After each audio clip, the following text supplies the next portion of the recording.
So selfless. Luna, mtoto wa mwendo. Experience ilikuwa yope na college na wasichana rembo wengi walitafuta good conduct, tukapoteza lengo. Hapo ndani nilikuwa Mkenya, hakuna mtu tulijuana. Cautious from the start, juu hapa niliambavuana. Malpractice ku trip down for na demands kati. Culture dirty through God, niliamini nitapita katikati. Siku ya orientation, alitembea mbele yangu kwa hallway. Msichana mrembo, acha nimwite obsession yangu juu always. Alikuwa all over kwa fikra zangu, kama ushaganja. Dream at work, nikalipuliza spell toka kwa kiganja. Ningelalaje na mother fantasy alikuwa kwa macho. Utanielewa kushapata gravity crash kwa life yako. Haku sweep off my feet, ali break ground nilikanyaga. Poetry motion, at some point nakumbuka nikistraga. Hips zake zinge swing, zinge generate schema. Mwalifaa si fupi, nilikonfete confessa masino. Binadamu, nimepata mwandani kwa siri. Binadamu, ndiyo na nafsi yangu asili. Binadamu, isiota wala roho na akili. Nikimkumbuka Luna, kipande changu cha pili. Binadamu, nimepata mwandani kwa siri. Binadamu, ndiyo nafsi yangu asili. Binadamu, isiota wala roho na akili. Nikimkumbuka Luna, kipande changu cha pili. Time ilisonga kismoke reality yangu ka sigara. Clocked kwa bedside table, ilinikumbusha kila mara.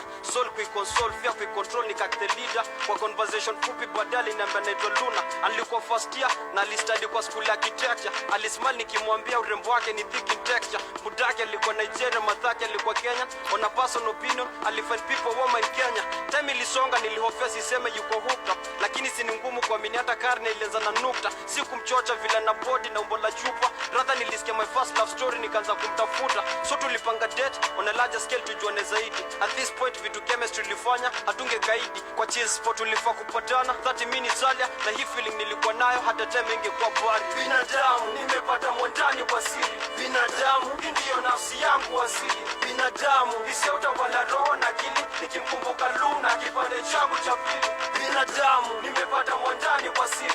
Binadamu, ndiyo nafsi yangu asili. Binadamu, isiota wala roho na akili. Nikimkumbuka Luna, kipande changu cha pili. Toka mbali alitembea with grace na perfection. Personality bila pride unless duneli cheki reflection. Ni drop ya Badu, shangazi ya Kiafrika ni dimension. Alinikumbusha good at na nyimbo za redemption. Handshake ilikuwa soft na skin tone alabaster. Butterflies kwa tumbo na pia roho ilipiga faster. Alinikumbusha vile black woman who bleed kulea watoto so strong. Wengine walijifungulia kwa fields za cotton. Akaniambia angekuwa na mimi kulingana to the sages. Hati ilikuwa bona tamaduni na wisdom of ages. Singemwandikia love letter kutumia bedsheet cup pages. Nilimheshimu, tulihug na tukacross vidole. What would I have done? Kondo limitation bona culture. Akatil kichwa side, kuficha smile imefracture. Kwa hizo levels za connection, singekuwa ngumu kumwacha. Alitembelea roho yangu na aliacha beautiful pattern. Future wanjani na kuja na pasi ya kufollow after. So presently, ningevisha pete after kunyang'anya sata. Tulidance kwa moonlight, warmth ili aswage machungu. Tulimove na rhythm ilifuatana na armswing ya Mungu.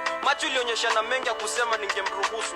Vitu ange whisper kwa masikio, aliniambia na busu. Hii ni diary yangu, kabla ni set on fire. Juna nikumbusha the future never had na pia desire. Story ya kumuona tena, life haina vitu zati. After kuwatch drama kwa theater, na folia kate, I love you. Ilikuwa words zake nilisikia za last. Before ni drift kwa blackness, the last thing nilisikia ni blast.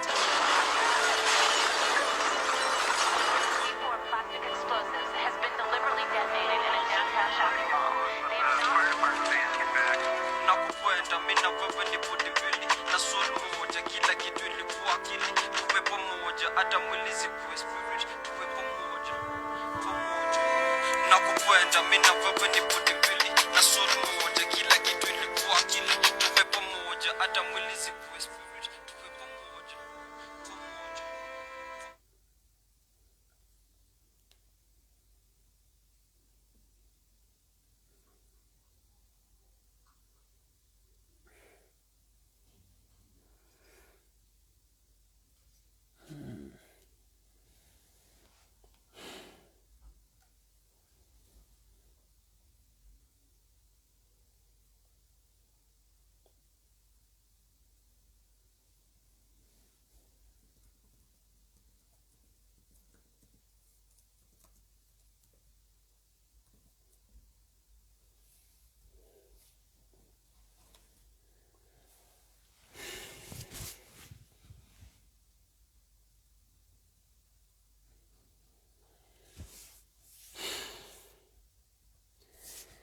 Karibu sana to another Sanaa kwa Sanaa Sunday session on this 30th day of October 2022 at 11:52 p.m. One of those sessions zile zinakuja to you at around this time. Obviously, if you're not here as it is happening, none of this matters to you.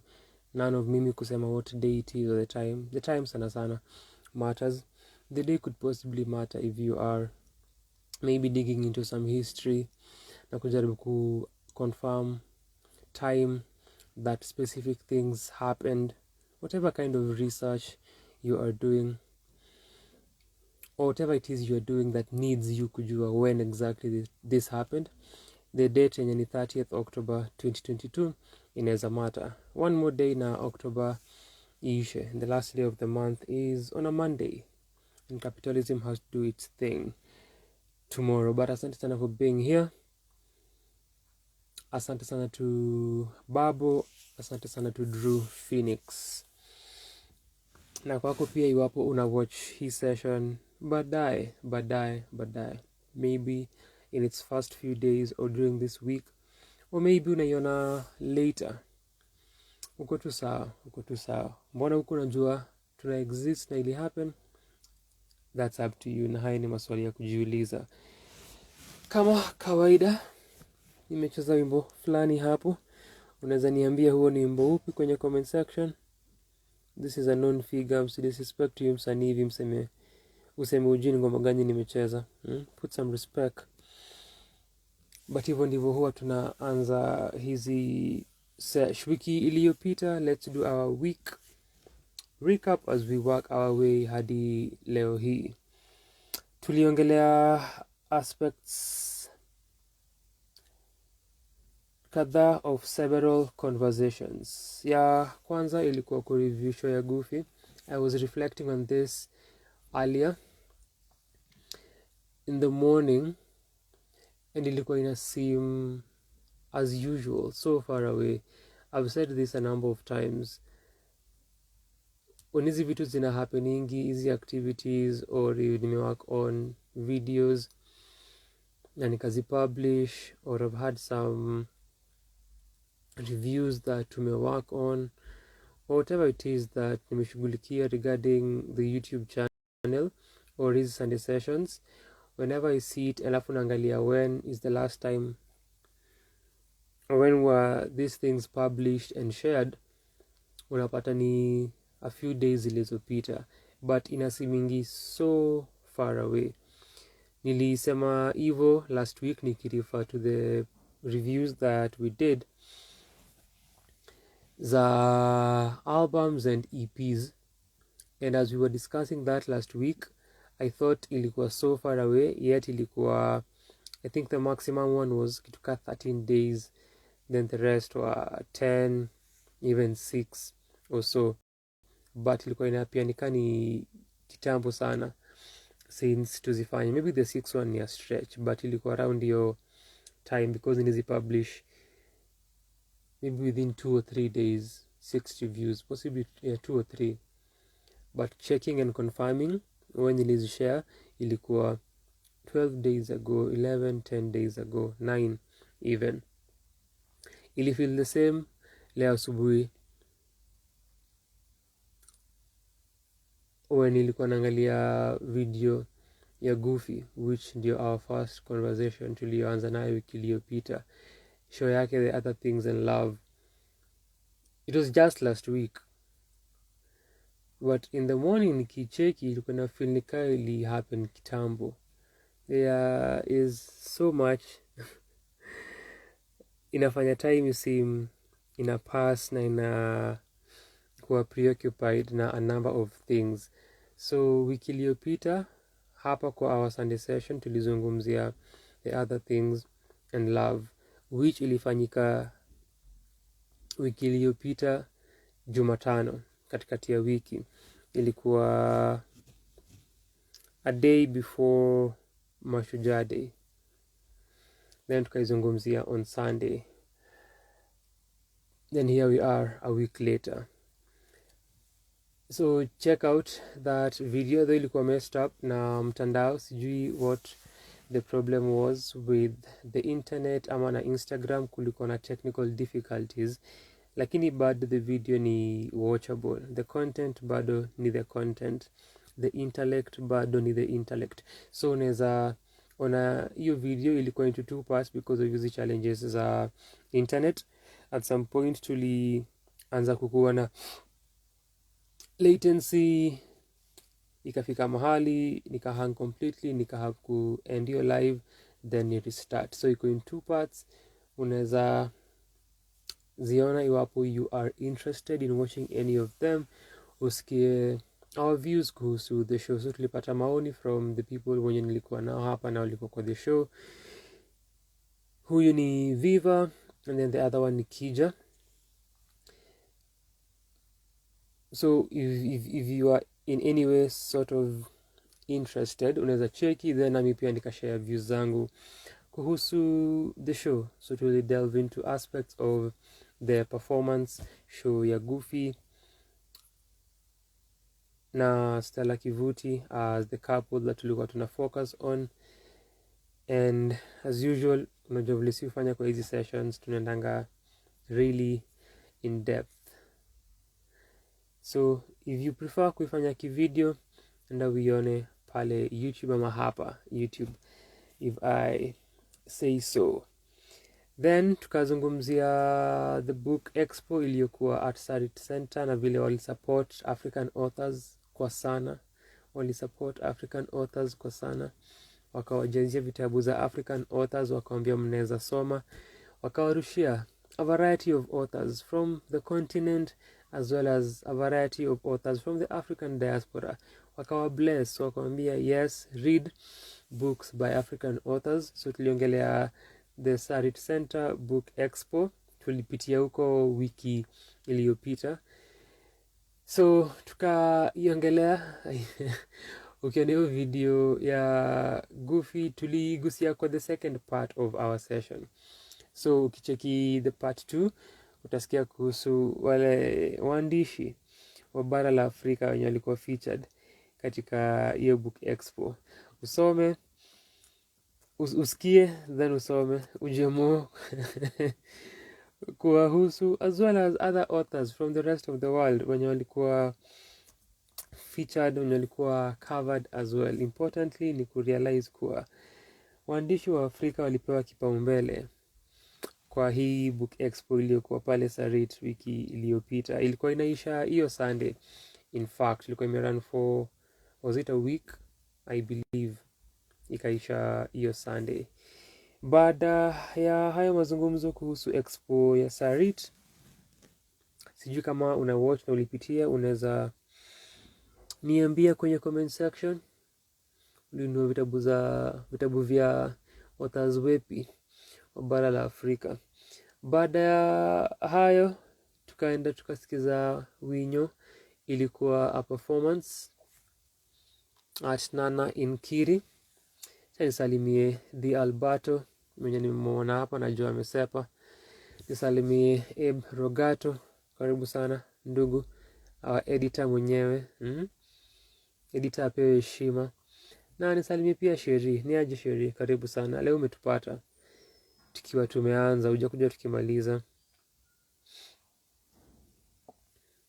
Asante sana kwa kukuwa hapa na mimi. Ilikuwa performance at Nana in Kiri featuring those 2 acts, Otendawili na Winyo. We did not get to see the former perform, we only watched Winyo aki-perform set yake. So hiyo pia ni kitu that tulizungumzia hapa tukimaliza hiyo session ya last week. It was our last conversation of the morning since tulikuwa tushafika asubuhi anyway. Hiyo pia ni kitu unaweza angalia iwapo ni kitu inaku interest. Both those acts are people that I have reviewed. We have reviewed as a channel Watendawili.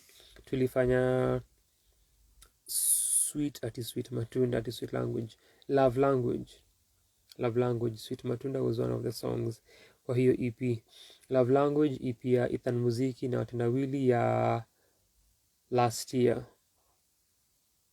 Nimeona Ethan ako na new project na watendawili wamekuwa busy sana wakirelease videos and songs here and there, so tunge wazungumzia hapo, tungewaona, but didn't happen. Tuko na Winyo atujam review as a channel. Nilisema there has been a request ya kureview Winyo na album yake Benga Blues, a fan's favorite. We shall see when and how that will happen, kwa sababu nilisema kuna ideas za kufanya different projects for reviews, not only for albums or EPs that zimetoka, but also kuenda back in time na projects zile tungetaka ku review that we did not, or albums and EPs and mixtapes that came out way before tuanze ku review projects. So hizi ni some ideas that tutakuwa tuna implement na tuta come up na ideas za how kuzifanya. Another idea ni, for example, kuna projects that not all of us were there for the review, so inaweza kuwa unaona a one member review for such a project.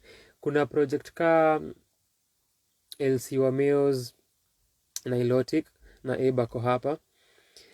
Kwa the comment section, our huge supporter Edna Sangaka alicomment akisema angetaka kusikia comments za Abe. I think ni kwa the video itself. Kasi kwa hiyo video ni kwa our top 3, our top 5 EPs of 2022 video thus far. Alisema angependa kusikia maoni ya Abe, so kwa either video alicomment akisema hivyo. So hizi ni some ideas that we can also implement as we move forward and try to get to our 1K subscriber mark, as we try to get some money out of this before we retire hivi karibuni, because this work is exhausting. As you can see, look in my eyes. Exhaustion. The things we do for Kenyan art, and none of this matters. But huo ndio mpango, hiyo ndio form before we retire and continue living life the way we know how, or the way we shall guess. So Winyo nimeandika kumhusu. Have I? Yes. Kwa mziki ya wiki inakwanga either nime-review an artist on the channel or nimeandika kumhusu on the blog. Inakwanga either or. Name an artist, utampata kwa channel. Name an artist, utampata kwa blog. So Winyo nimeandika kumhusu kwa blog anda mziki ya wiki, na ilikuwa courtesy of their project Sazile, Yeye, Katochange na Suraj. But ilikuwa in reference to performance yake at Nana Inkiri side za Kileleshwa wiki iliyopita. I think they do have your session monthly. Sina idea. I think ina happening monthly. So unaweza, sijui kama ni kwa page ya Nana Inkiri, mimi najua from Enoch Wambua. So ukitafuta Enoch Wambua unaweza pata details kuhusu shows zile anaorganizingi, because it's the same person mwenye sijui anaorganize, ilikuwa niseme alikuwa, but I think they are still there, anaorganizingi hizo sessions za Hedgehog Creative. I've only gone to one, na ilikuwa a few months back, kwenda kusikiza Lisa Odor Noah, and I talked about the performance here. I even showed the album that nilibuy. But the show and our interaction with Lisa, nikaongelea our interaction na Sero, who was there for their performance as well, na ibase nikiongelea interactions zetu na wasanii wenye tumereview. Today has also been another day, and whenever niko kwa art spaces that happens, kwa sababu our art space ni ndogo. But outside of that, ni kwa sababu tumefanya kazi nyingi. Na Sheri anasema hii kazi tunafanya ina matter. Eb will tell you, am I freezing again? Am I freezing again? Usiniambie na freeze tena. Usiniambie Instagram inaamua kuniharibia another session. Iwapo upo hapa, confirm nami. Maybe nimefreeze nikiongea na sija notice. That's a possibility. Wiki iliyopita ilikuwa hivyo. I could see nilikuwa na freeze in some instances, which ilikuwa precursor for calamity baadaye. So Sherry, niambie kama sasa niko sawa. Babo, unaweza tuhakikishia iwapo niko form. Ebu pia ni confirmie kama upande wako nimekuwa sawa. Isikue, it can be anyway, it can be another week whereby it's just been a terrible feed. Eba nasema iko sawa. Okay. Sherry, basi ni wewe.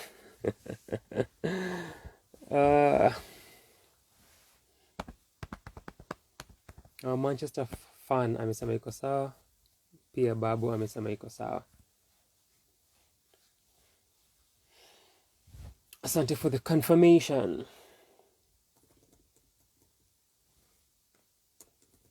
So jina ni Enoch Wambua. Iwapo you want to know more about hizi shows na events anazo organize. Kuna so many concerts going on around the country, around the city, that unaweza kuwa a part of. You want to go catch some live music during the week, over the weekend, vile una feel, vile you want to break and dismantle capitalism. If you want to do it during the week, which is audacious and revolutionary, do it.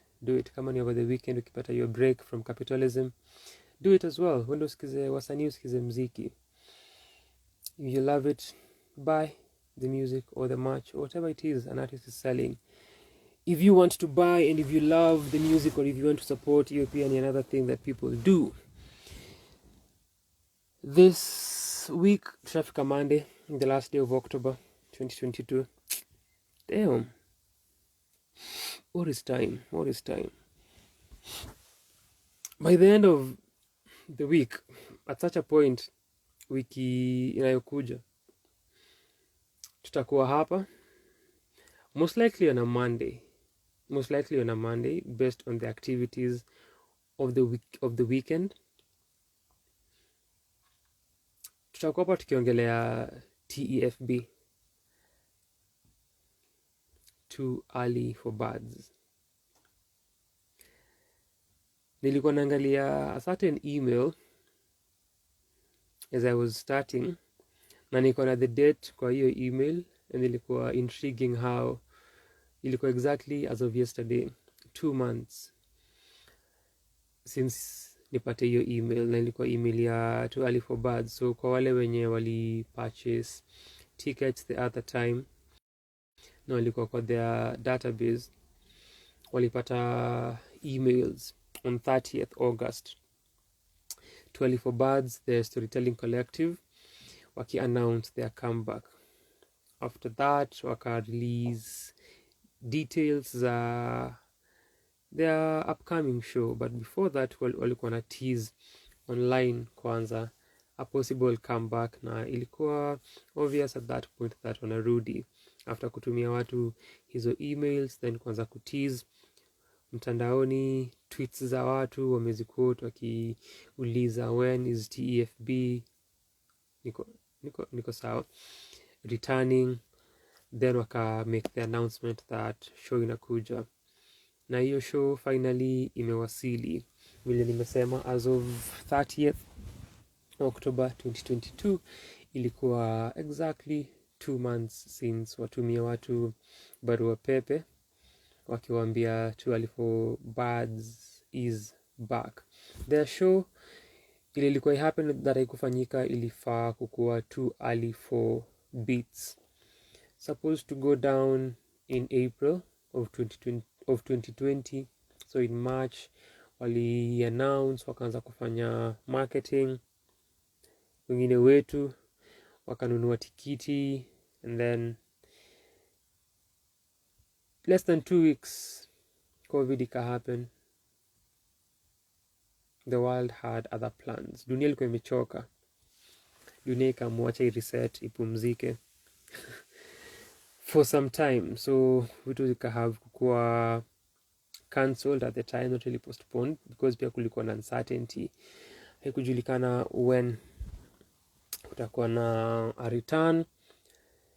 Sijui if walishare all the material, but the articles and their sources, their material for the show, for some of their scripts, walizishare mtandaoni. I think they shared them on Medium in 2020. So I think you can still find them online if you want to read them. Walishare the material. In that year, after cancel na waone wajue because of the virus nothing will be happening, so you can see them online, because hata when they came back wakitumia watu emails walisema the show that is returning si to Alifo Beats, ni show ingine, because hiyo walikuwa sha post some material. But pia kama wangeamua kuifanya, najua wange source for more, because ilikuwa centered on Kenyan music na kuna so much to cover when it comes to Kenya.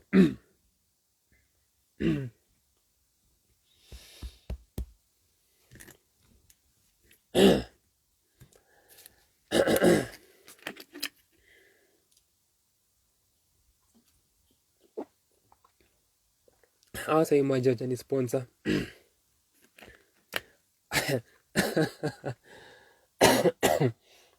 Ingekuwa meni sponsor singekuwa hapa.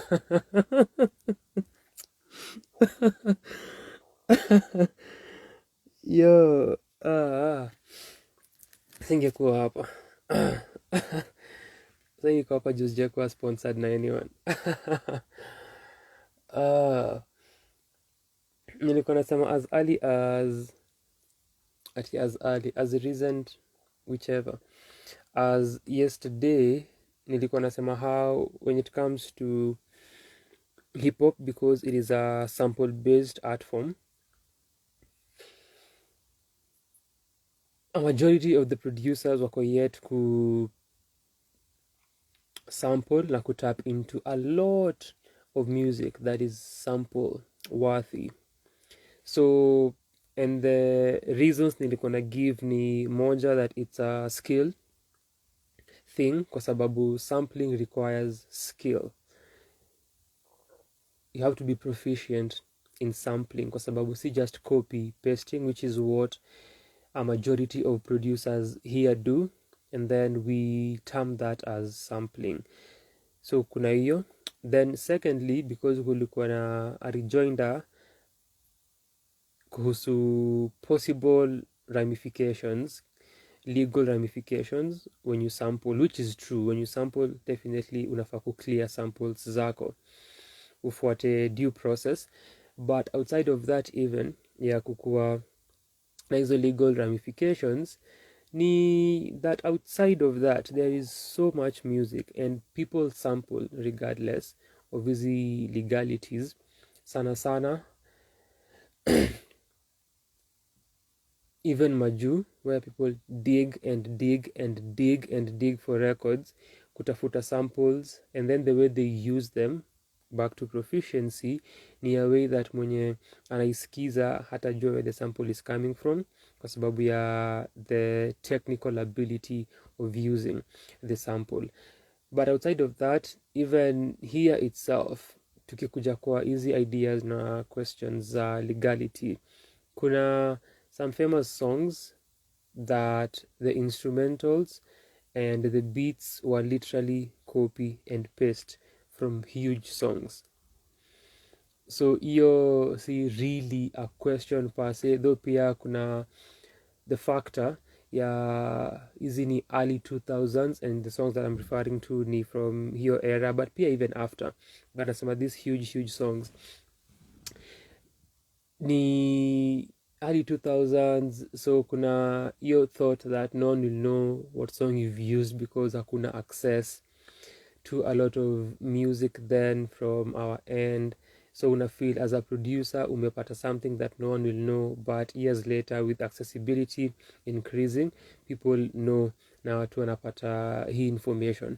But outside of that, kuna a lot of borrowing that goes on. You take a chorus from a particular song, unachukua vocals za msanii kutoka ngoma fulani, unachukua a beat, unachukua chorus, unachukua melody, unachukua an instrumental segment. People take things, naongelea kwa context yetu imekuwa iki happen, but mostly that's the format that inatumikanga. Ni exactly vile ilikuwa na msee anairusha kwa project yake, kwa production yake, and then they are just simply calling that sampling. So kuna kongana a blood line ikija kwa sampling na kuiba ama kucopy paste huku goes back to kile nimesema kuhusu skill. But the point that nilikuwa najaribu ku execute ni that kuna so much music ile tuko yet kutap into, we are yet to scratch the surface, sana sana for a genre that is so sample based, which ni hip hop na rap. Then pia kwa music generally, where people are borrowing ideas and having an amalgamation of sorts from different sources kwa their music outside of hip hop na outside of rap.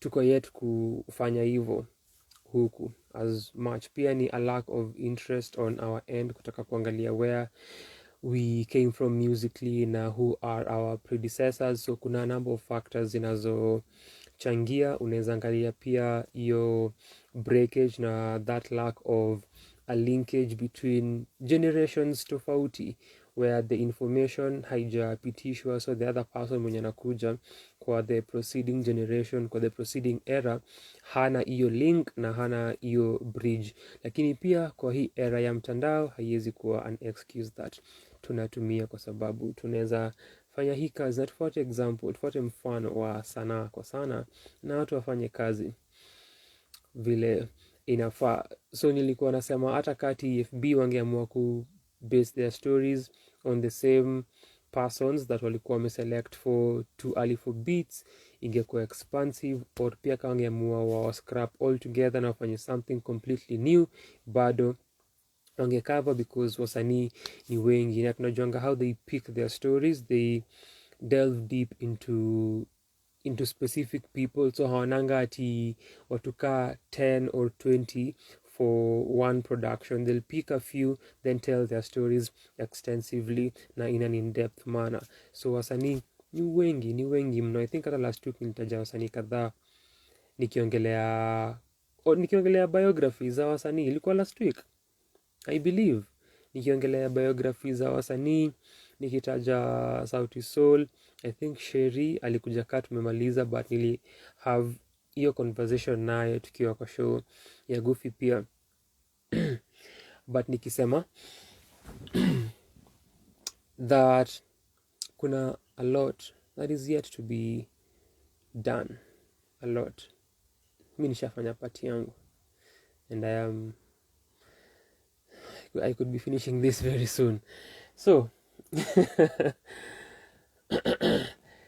finally their show is back, and this week, by the end of the week, vile nimesema, wiki ingine ikianza, next Monday tukiwa hapa tutakuwa tunaongelea Too Early for Birds ilifanyika.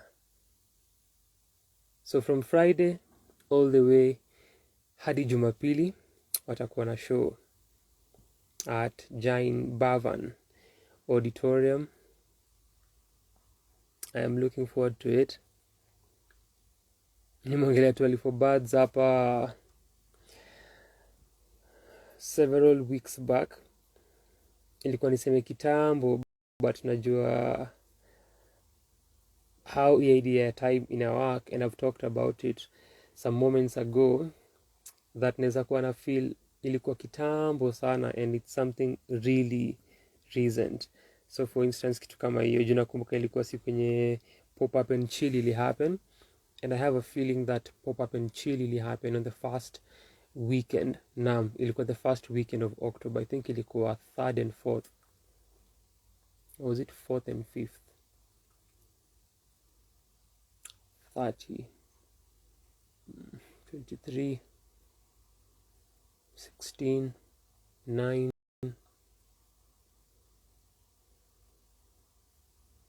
2 ilikuwa second. Ilikuwa first and second. So ilikuwa hiyo weekend ya kwanza ya October. Tukaongea na Traboli, tukaongelea kuhusu wasanii na hadhira zao.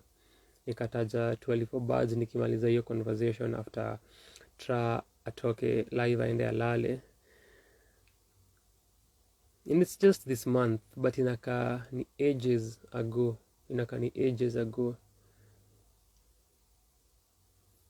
So much content. So finally, after kuwazungumzia, here they are with our production that will be staged from Friday all the way till Sunday, 4th to 6th November. If you're watching this within this week by any chance na you want more details, unaweza angalia 24 Birds kwa mitandao. 24 Birds tayari wako na audience yao which they've built over the years that they've been staging easy productions. So hata hii haiwasaidii. Washa sell out tiko za Friday, wako almost kusell out za Jumamosi, wako almost pia kusell out za Jumapili. Sitakuwa surprised wakisell out all those shows. So Friday show moja, then I think the last 2 days 2 shows each. They are 24 Birds and they do this, so they have the ability to do it, and they've built a structure and a system, a rigorous one for that, which works for them, and they've made it work so that it works for them. So they have a show. Sijui iwapo unaenda, if you're watching this, ama if you're watching this later na ulishia, unaweza niambia if all of this was worthwhile.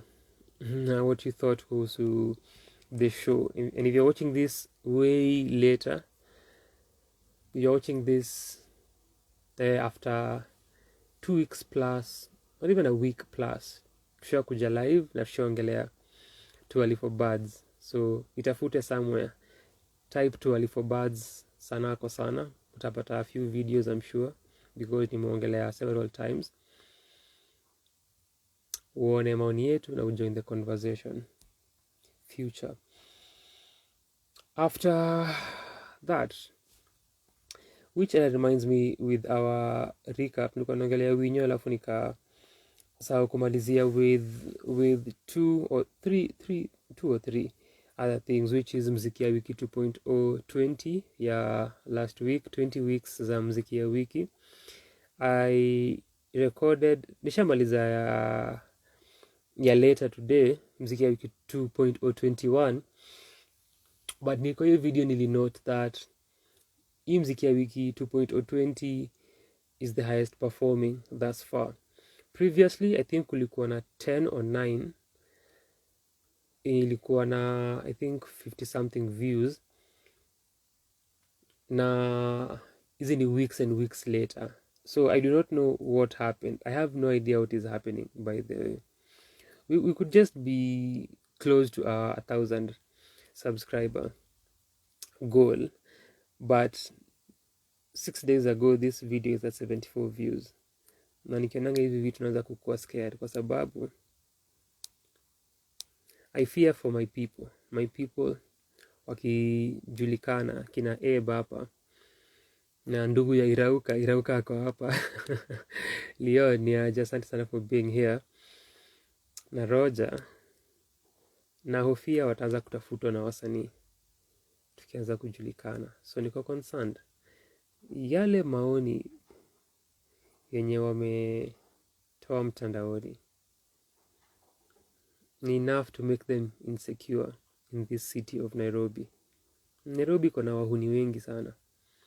So nahofia things can start happening to these brothers once people start realizing, oh, Sanaa kwa Sana exists. Oh, they reviewed my favorite. Oh, walisema, alafu watu waanze kutafutwa. They are the reason artists come to our DMs. They are the reason, because only a few select people hufika my part of the review.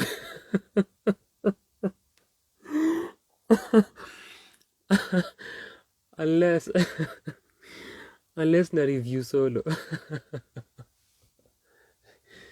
You have no choice. And even then,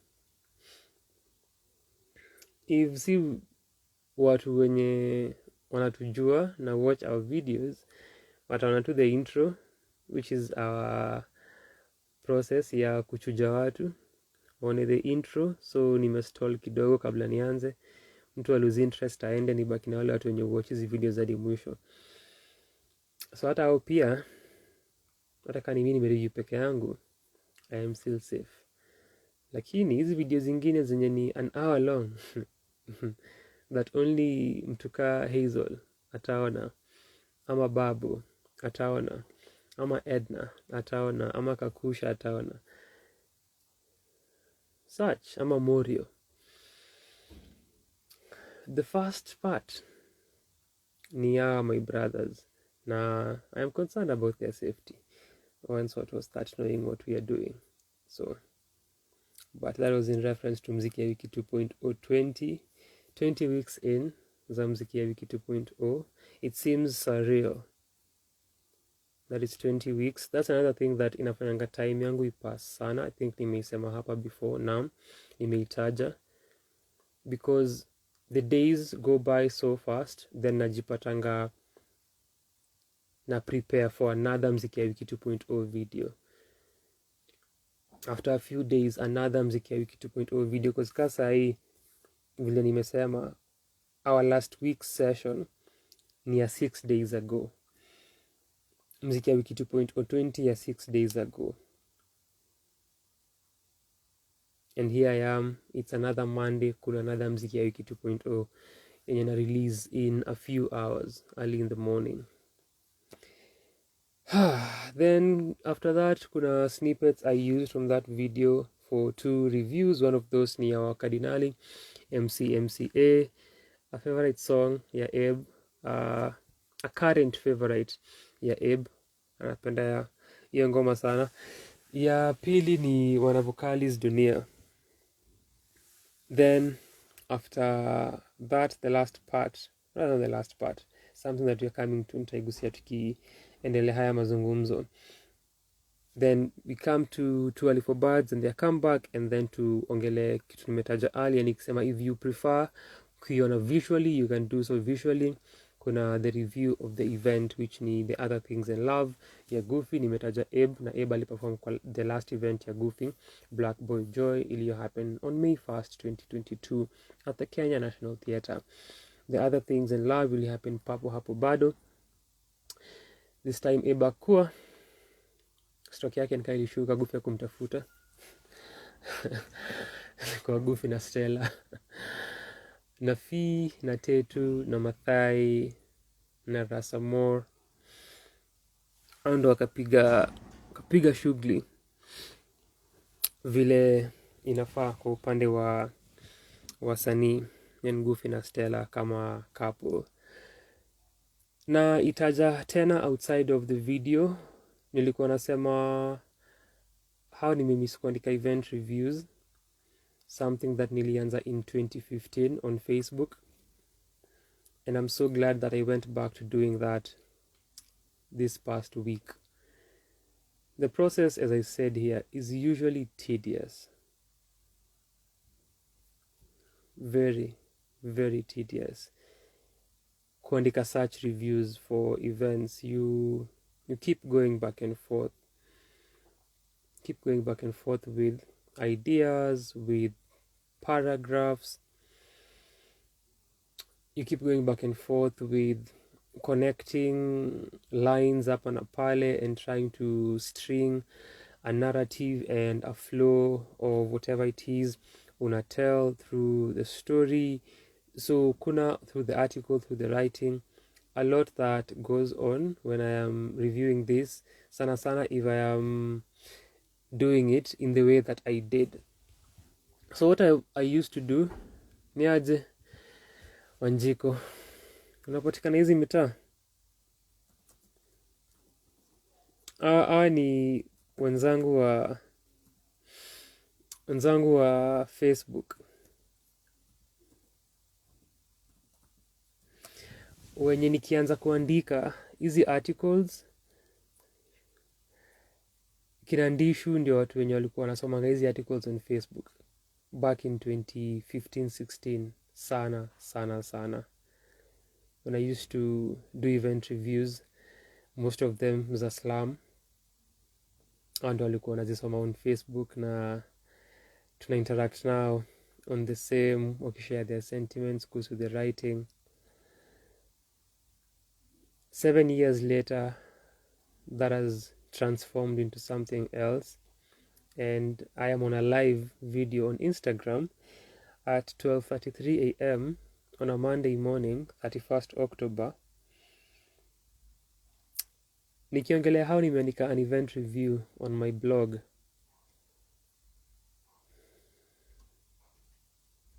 An event ya an artist mwenye alikuwa an artist even at the time, alikuwa na stage shows even at the time, but for hizi events that nilikuwa na review alikuwanga an MC.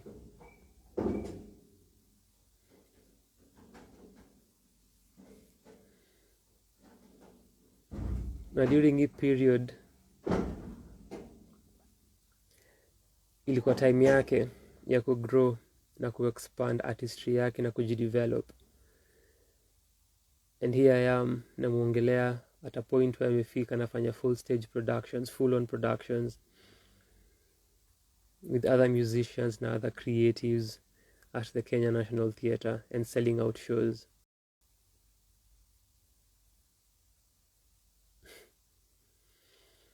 So the other things in love ndio, it's not even the latest writing on the blog, because kuna mziki ya wiki 113. It's been such a week. It has been such a week. What? So with the kind of writing that nilikuwa nafanya on Facebook in 2015, 2016, 2017, zilikuwa more to do with detailing in reporting form, how an event ili play out, how everything ili happen kuanzia mwanzo hadi mwisho. So a recurring sentiment kwa hizo reviews nilikuwa nafanya on Facebook ilikuwanga that I felt as if I was there, kwa sababu ya the style nilikuwa natumia kuandika, which ilikuwa a unique sort of writing style. Ni narrative na ni linear from the start, una follow the event kuanzia mwanzo hadi mwisho. And it's been a while since I went back to hizo articles, but some time back when I used to read them nilikuwa napata the same feeling. Kuna time nilikuwa na transfer some of them to the blog when I opened it in 2018. Nilikuwa nasoma a few na nilikuwa na feel niko in that space at that time, and I am witnessing this iki unfold. And even for some of the articles nilikuwa naanza na some pseudo storytelling techniques hapa na pale, kujifanya naandika, at napeana background na setting, naongelea how nilikuwa kwa stage nikipanda nganya ama vile nimetembea tao. What was I doing? So una feel ni kama uko na mimi through my experience of the show, kuanzia time nimepick if na amua naandika nikiwa stage. Kwanza the last slam event ya 2015 nilianza nikiwa stage mtaani, kwa sababu for some reason hiyo siku kulikuwa na a lack of matatus. So kwa stage tunasubiri nganya zikuje, hazipatikani for some time. So that was the case. So capture all the way kufika tao na kuingia Lyons for the show. Some of them naongelea how the city feels like, how the city looks like before nifike Lyons. So the writing style ili inform iyo sentiment na iyo feeling ya mtu kusema na feel nika nimekuwa kwa event, na feel nika nilikuwa hapo, then ilikuwa descriptive na narrative as nimesema. So that is majorly the style.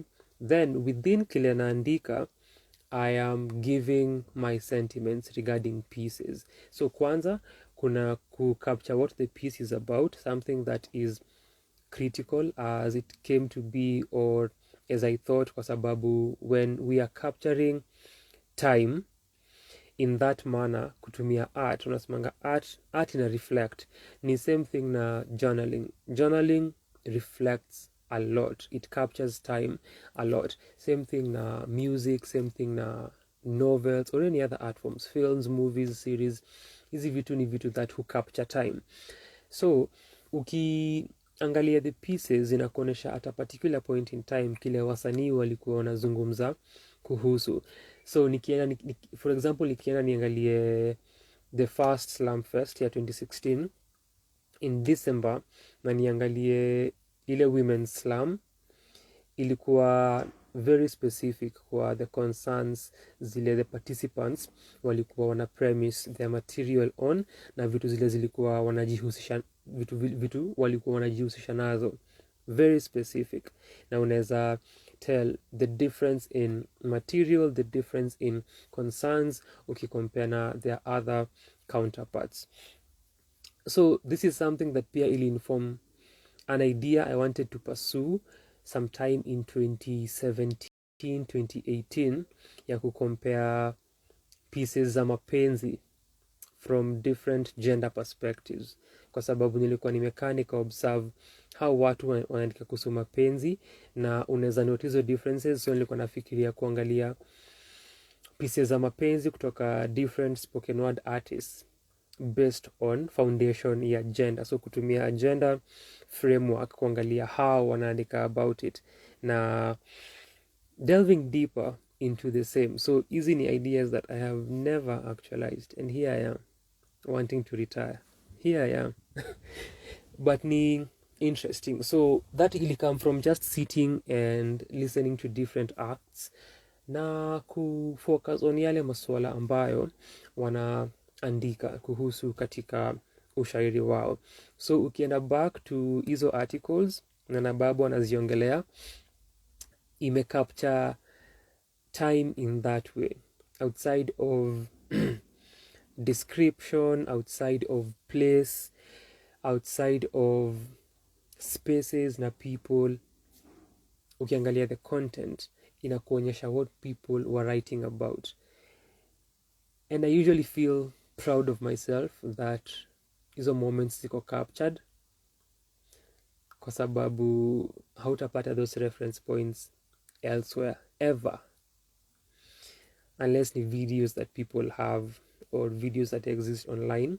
But kwa a one source that ni comprehensive from start till the end, na ina capture the context of the entire event, of the entire show, utatafuta, but you'll come back to one source. Kenya nasema ni Babu anasema, I really liked that storytelling, it was really personal. Asante sana Babu. So that was the technique. So I'm capturing what pieces are about. Nimeandika kuhusu Abe hapa. Abe should be feeling very good about himself. Nimeandika about Abe a number of times. Nimeandika about Abe akislam. Nimeandika about Abe akiperform kwa show moja ya Gufy, ilikuwa nasema mbili, but si kuandika kuhusu Black Boy Joy. Going Gufy ya February 2019. So I have written kuhusu Abe. Nimeandika kuhusu Babu, the lovely Babu, as part of formerly the Revolution, then wakawa the Evolution Art Hub.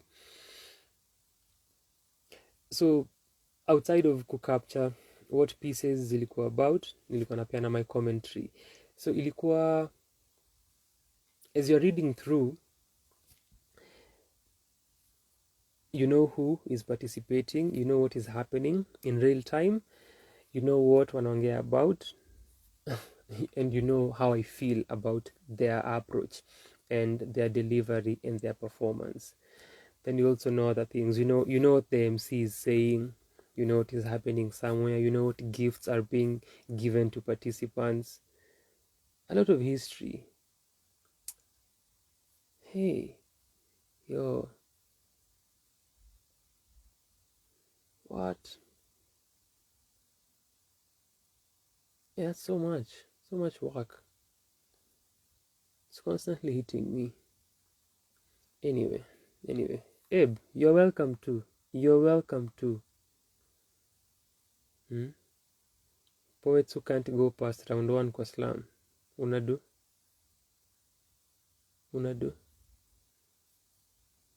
Or past round 2 as the farthest you can go.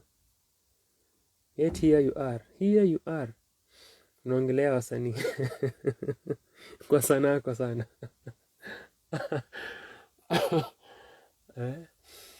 From poetry to editing.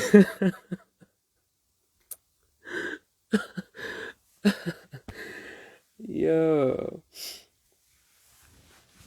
So with kile nimeandika ya the other things and love ni similar to my conversation na Romi ya fungu la kumi, which is titled Romi Swahili speaks on ama talks fungu la kumi and being a writer, one of my favorite pieces.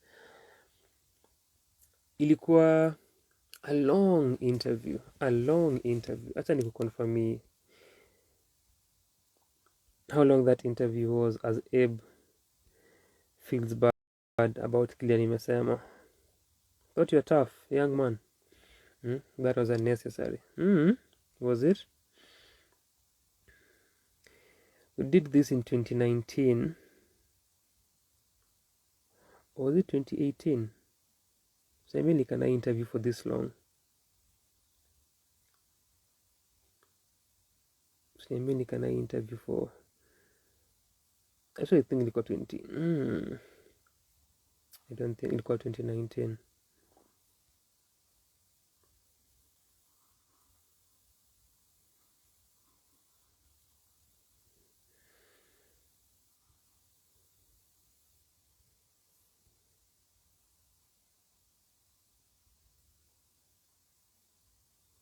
The sound of silence.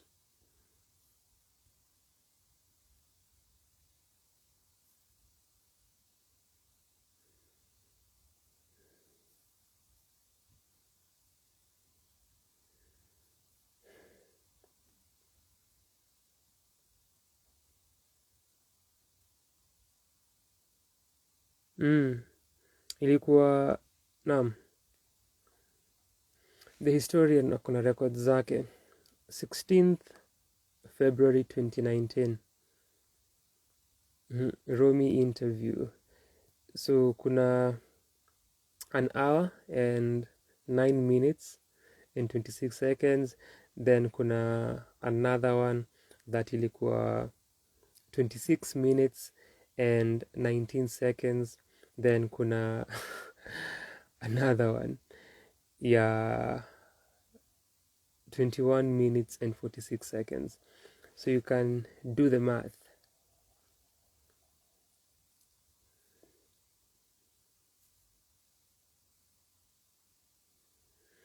Almost 2 hours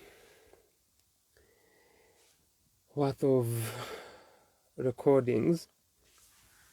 So nilikaa nayo from 2019, nikaishughulikia kwa kichwa kwanza. Niliongelea I think hiyo wiki ingine, not last week, the one before.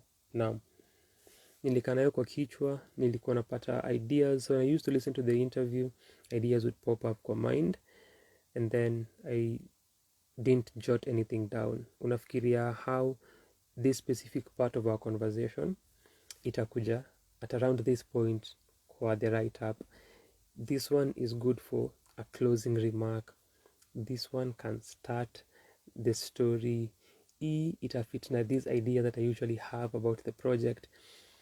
So it's jumbled and it's back and forth and it's very intricate. Ni patterns and puzzles that you're building when you're doing it. So after this mental back and forth, time ikafika nikasema acha nikae na niandike na nimalizane nayo. Uzuri nilikuwa nimefanya several back and forths, then I would see it without listening to the interview, then nikumbuke niko na interview sijaifanya, and nimeswat document iko pale, nikipata more ideas na zijot. Then I think nilisema that knowing that birthday ya ROMI ilikuwa March ili ni prompt kuimaliza na ni share the conversation. When I did, ROMI mwenyewe alikuwa amesahau that we even had an interview. Alikuwa amesahau completely. So this was in March 2020, like going back to 2020 March. Tumeitaja tukiongelea Too Early for Birds. There was something in the air. And that happened. Na the piece ikatokea as ROMI Swahili Talks Fungu la Kumi and being a writer. I remember while having this conversation na ROMI in February 2019, in November or October of 2018, alikuwa amerelease your mixtape Fungu la Kumi. So the timing was perfect. If ningerelease pia then ingekuwa perfect, but my laziness ni nani I decide otherwise, kaka nayo for a year then ikaitoa in 2020. So if you read that article, ROMI Swahili Talks Fungu la Kumi and being a writer, utaget kile nasema with the intricate nature of the writing and bouncing ideas off from one point to another but still maintaining a flow. That same technique where unaweza anza na something that ROMI alisema mkimaliza the interview, ama upick something alisema tukianza uweke mahali katikati, na how follow the format of the interview. One, see a question and answer format, and then two, see linear.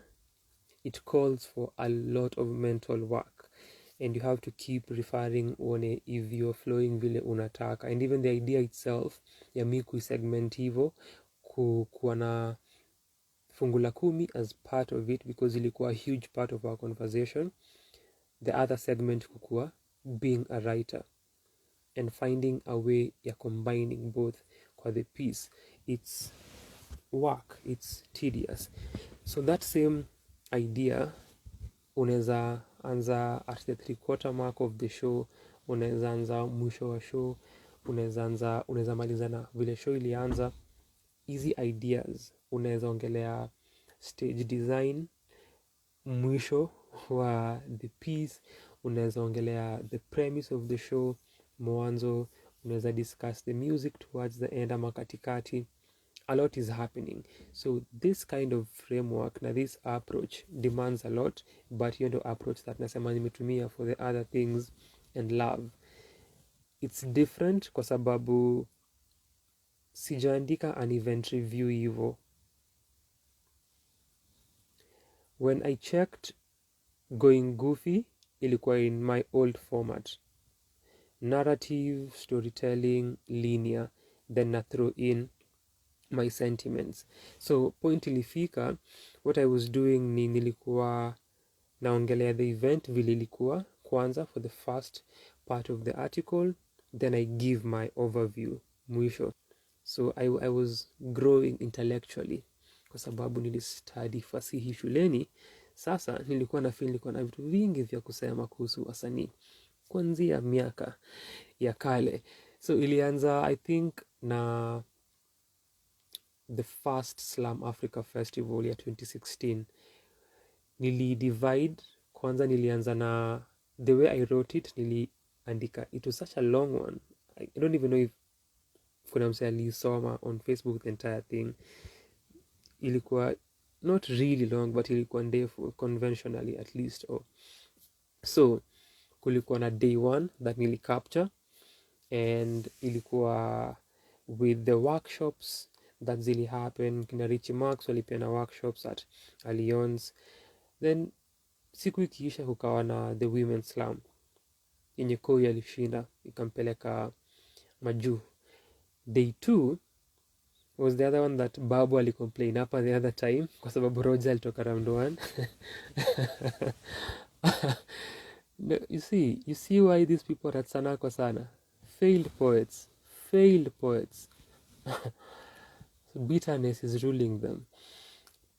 Day 2 ilikuwa Grand Slam. Nikaandika kuhusu day 2 in that same format.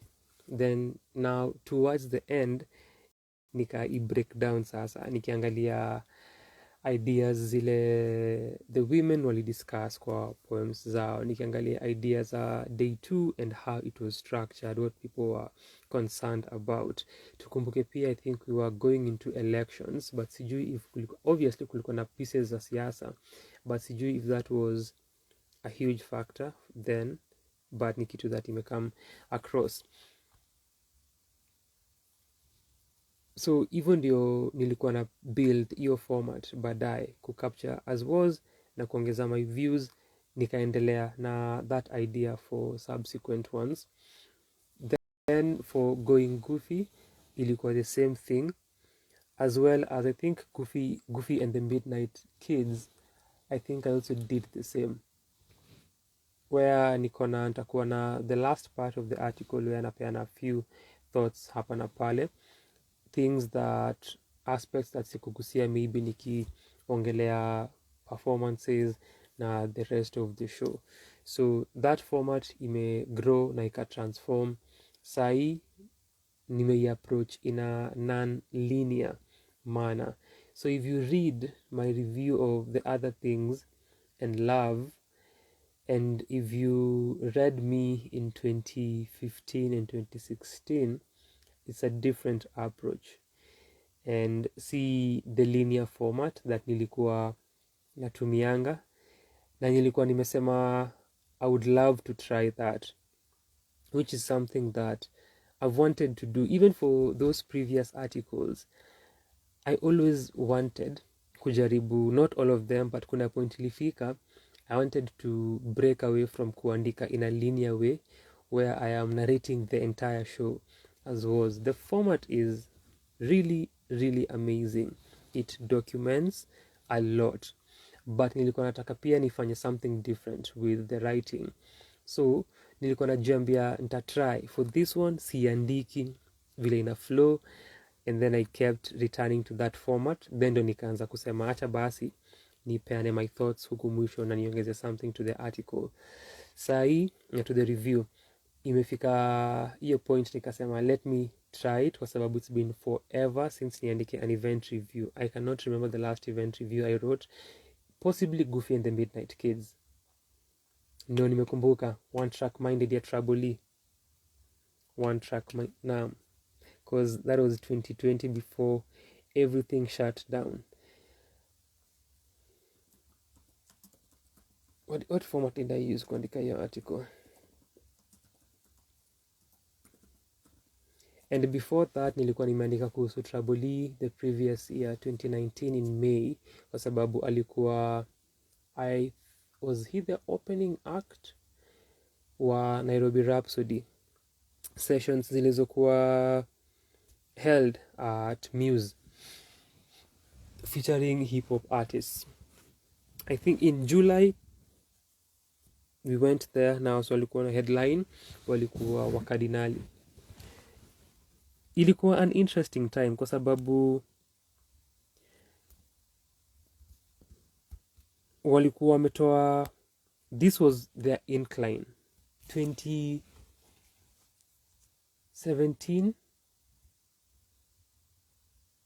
18 na 19 ilikuwa incline moment ya wakardinali.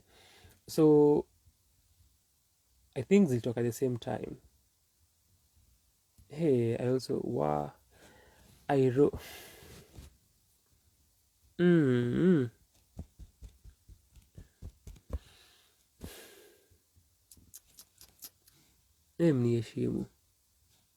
mniheshimu. Niliandika kuhusu Kovu challenge.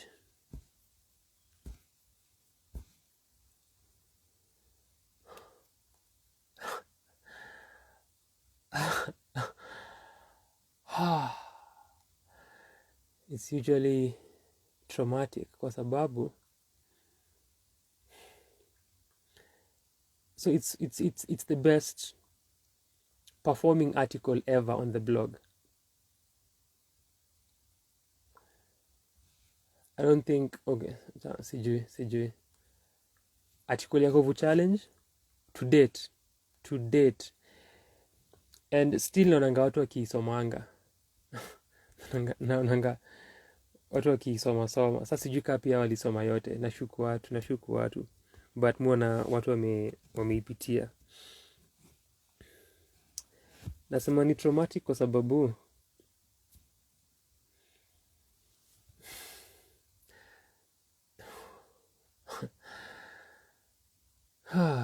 nilisikiza Kovu challenge renditions 100 plus.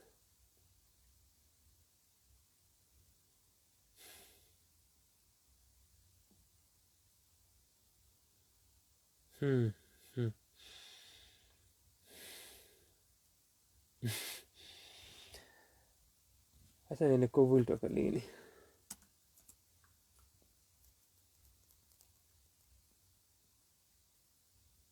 $1.2 million views.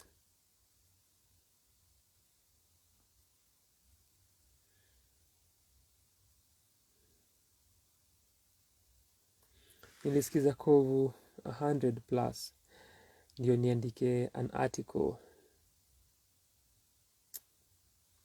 Art nakwanga kitu weird sana. How do you do all of that for that?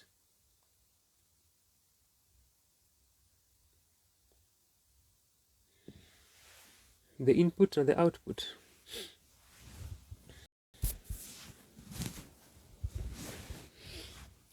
So this is 2019. Nimesema ini moment ya Wakardinalis Incline wana headline show pale Nairobi Rhapsody 2 months after Trabuli in July. I think June was HR, the messenger. If my memory is doing what it's supposed to be doing.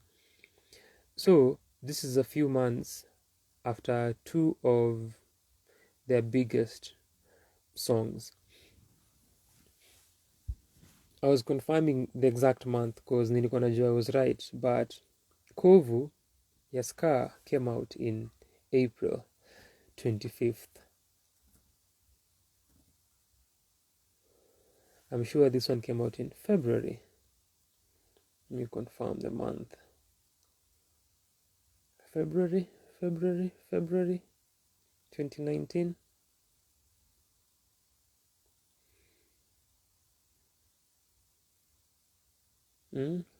Kovu tumesema ni 1 mil 1.2.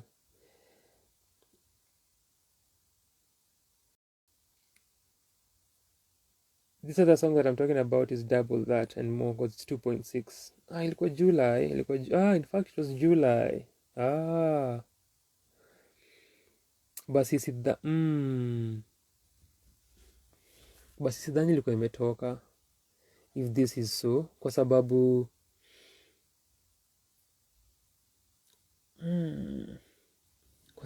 Nairobi Rhapsody used to happen katikati ya wiki. Ilikuwa on a Wednesday or so. So looking at this is July 18th. Maybe ilitoka after that performance or the day of that performance. Thank you for being with me here as I do all of this counter checking.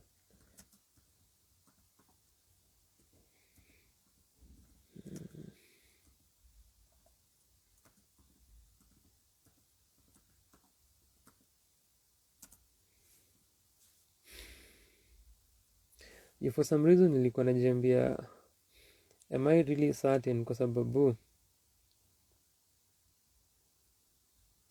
nakumbuka nikiandika an article kuhusu the video and how we had a day in Kenyan hip hop in 2019 that tulipata four videos from hip hop artists. So kulikuwa na Wakardinali, kulikuwa na artists ka Wakardinali, Asam, Shukid na Brida on the same day, on a particular day in July that happened.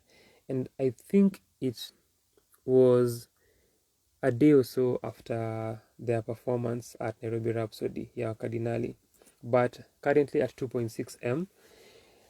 This was, sipati hiyo poster ya Wakardinali.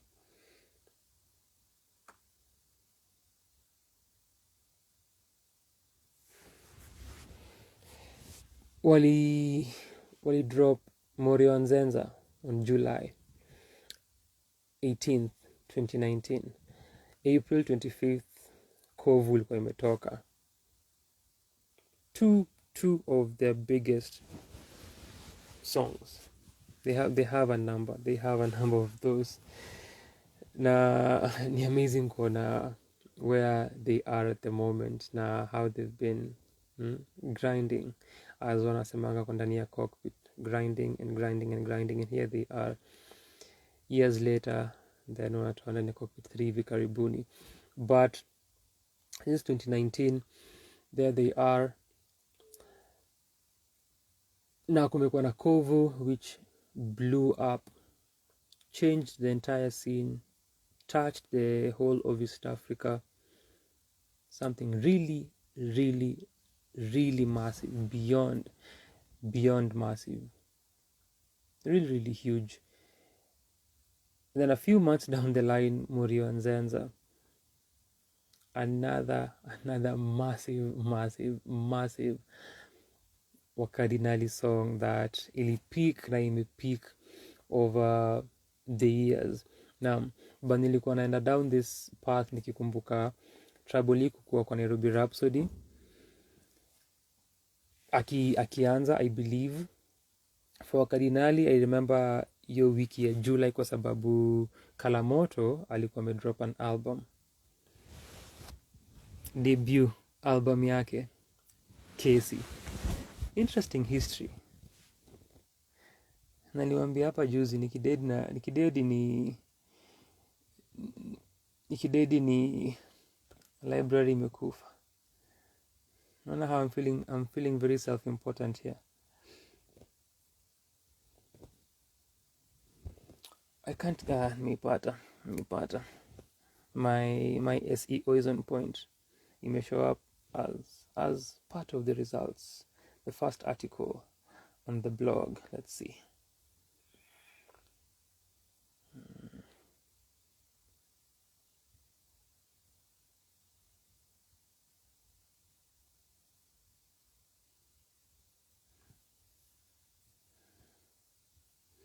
Nairobi Hip Hop Rhapsody.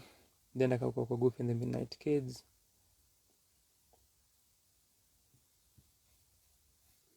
I think I also no,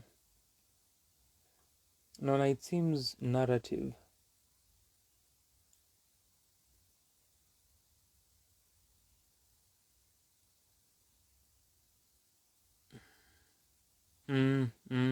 Ni the same format that nimesema nilikuwa natumia when napeana my thoughts baadaye after capture how the show was, but it seems different too. It's just the writing that may improve. Ni uandishi may improve, but that's the way nili conceptualize this one. Oh, and just so you know, the person you are currently listening to was part of One Track Minded by Traboli that happened in February of 2020, or was it March 2020? February 2020. I was part of that show. Apart from me kuandika about it baadaye, nili interview Traboli kwa hiyo show. So I've done my thing here and there kiasi. So hii pia ilikuwa format ya the show as was, then mi kumaliza na break down the idea of One Track Minded as I shared my thoughts in conclusion. So with the other things in love, it's different. Na iwapo umesoma, unaweza niambia how you feel about it. Not necessarily now, but if you want to pia unaweza niambia, but via whichever platform, let me know your thoughts kuihusu. Ningependa sana kusikia about it. Na kama hujaisoma, check it out. The Other Things in Love, Gufy, The Other Things in Love event review. Uone the format that naongelea and how nili approach. So trying that was an experiment that finally nimeifanya after all these years of trying kuandika an event review in an unlinear way, na in a way that is not reporting how the show went and narrating it as such. Ilinibamba sana kuona that niliifanya hatimaye. So definitely check that out. Check it out, niambie maoni yako kuihusu. Na Traboli aliperform kwa Gufy and the Midnight Kids. More layers and more layers and more layers.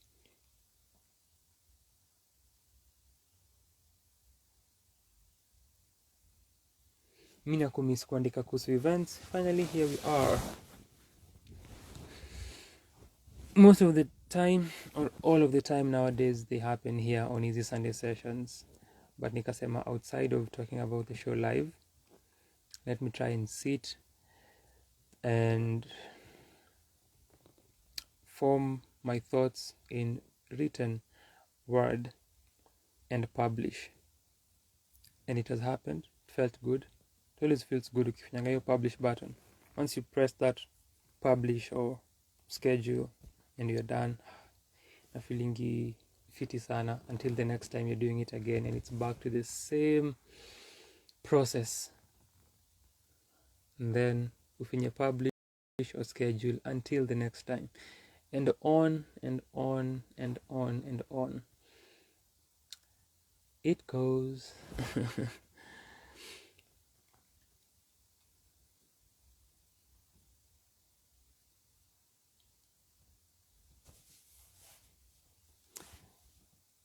After that, the thing I said I'll come back to was ROMI Swahili's interview, and our conversation is finally up on YouTube.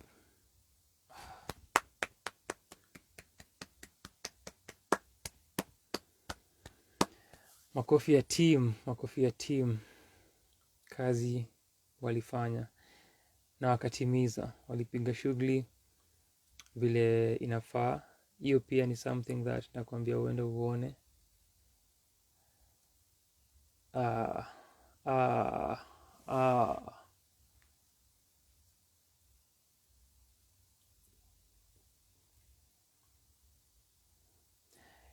It's up, na nilikuwa I was interacting with the viewers yesterday morning as ilikuwa ina premiere at 10 a.m.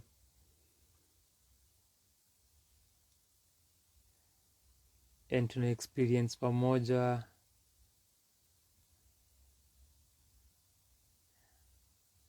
Ina appear surreal that it may happen.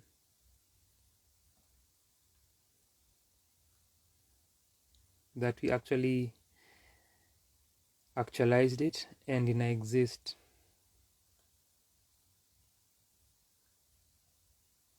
After that show, and even now, it feels so good. Ina feel fiti sana that nilifanya hiyo interview na nilikuwa na hiyo conversation na ROMI.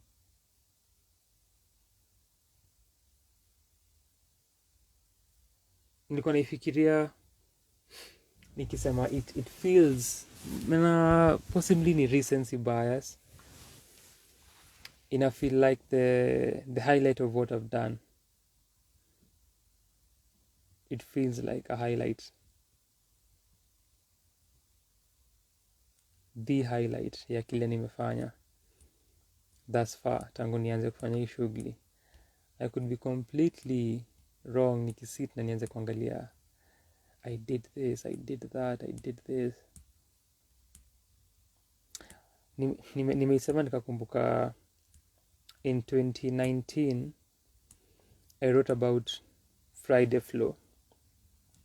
So Friday flow was a concept ile Monaja alikuwa anafanya at a point in 2019. Kila Ijumaa alikuwa ana release videos zake zile alikuwa anaita Friday flow on Twitter, on Facebook, on Twitter na Facebook. Sijui kama alifanya IG, but alifanya for a while. Alifanya for a number of weeks. Alifanya for a number of weeks or even months. And niliandika about that entire idea, your Friday flow. All of them individually. I went back, re-listened mara kadhaa to each Friday flow session and wrote something about it. All of them individually. Na nikaongelea the entire concept.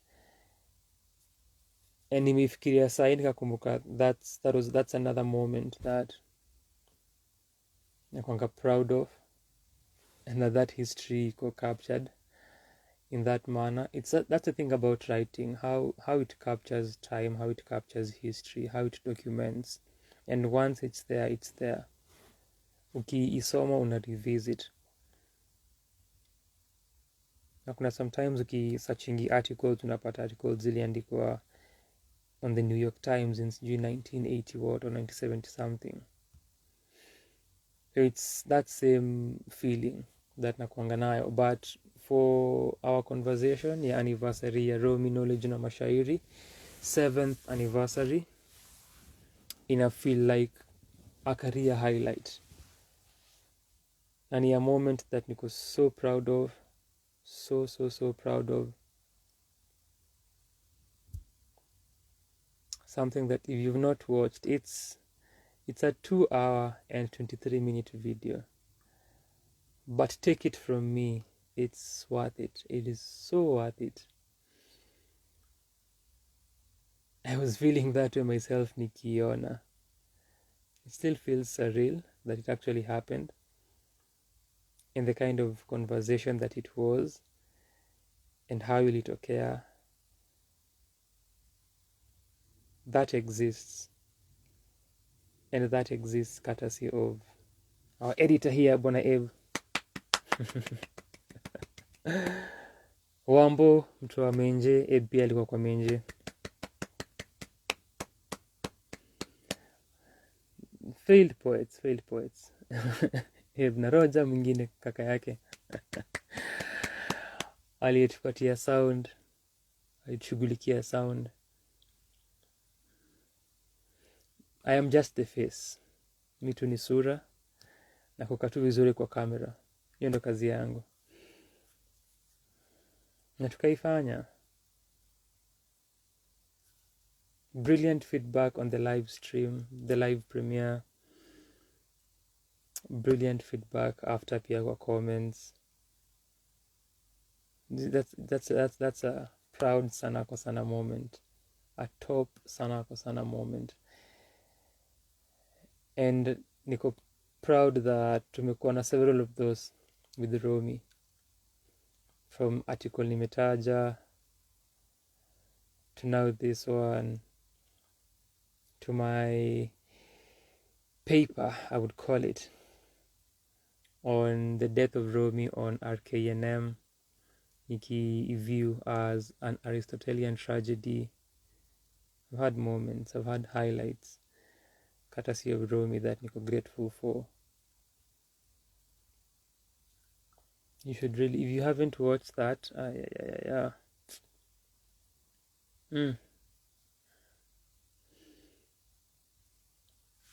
sijui nikusaidiaje. Tunasemanga at Sanaa kwa Sanaa sifanya uchawi kidogo tu, kiasi tu. Nitaja Edna Alia, namwona ametokea, amepitia, akaenda. Nitaja Edna Alia.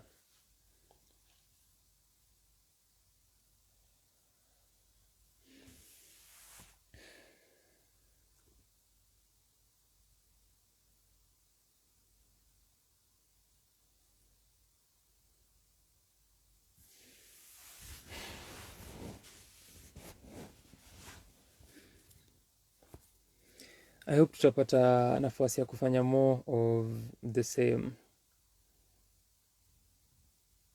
Kama ni anniversaries na wasanii, I am definitely in for it. I was having that conversation na Flo Flani nikimwambia, cause we were talking about Skilled Tape, project yake ya pili iliyotoka in 2016 following Nyumba za Mabati ya 2015. Nilikuwa namwambia, tukiongelea Nyumba za Mabati, ndio ilikuwa kuhusu the debut, hawa nafaa kushare kwanza kuna BTS footage, alidocument the process ya kuicreate. Nilikuwa namshow hawa nafaa kuzishare on YouTube. It's 7 years for Nyumba za Mabati, 6 years for Skilled Tape. I think ilitoka in October of 2016. So it's 7 and 6 years of those projects. But since ya kwanza ilikuwa na a documentary na ina capture the process, share the footage mtandaoni with your people. Then akasema anaweza zishare as maybe a build up or as part of a conversation or something where this is leading to. Na nikamwambia kama ungeifikiria earlier, then possibly unge-release for your anniversary ama ungeifanya for your anniversary. And this is why teams za wasanii, this is why you need me. Asante kwa kunitafuta in advance. Angeifanya for anniversary ya hiyo project na ange-release, so ange-build a conversation around it, and then I drop the footage na I bring back the album to people's attention. Inge work pia if tungefikiria mapema, tunge have a sit down. So kuna number of artists tunaweza kaa nao for hizi anniversary conversations at any point in time. I am down. Or generally more conversations with artists that are recorded in that manner. I really enjoyed doing that. Sana. Felt so good. And I'd love to see us do more, which is a shared sentiment from the people who watched our video earlier. Wanasema, yo, give us more of this. I would definitely love to do more of that and see where that goes. But check out that video with my brother and myself.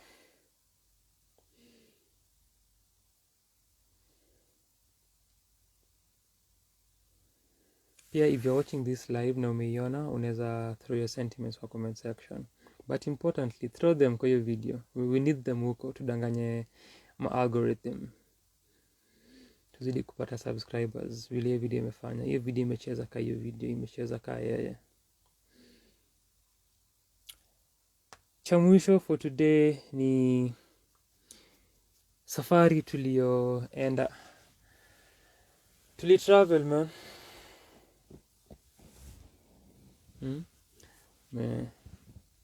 Me travel leo na kuanja the whole day. You've been working on this interview na conversation with promoting it as much as you can.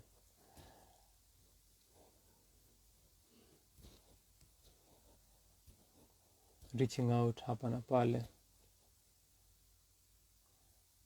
Umeandika review ya an event. Umeandika article ya blog.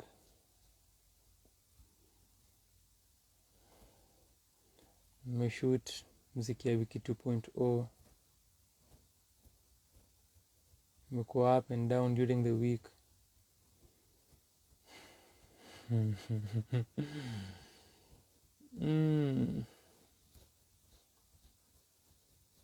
kazi mob.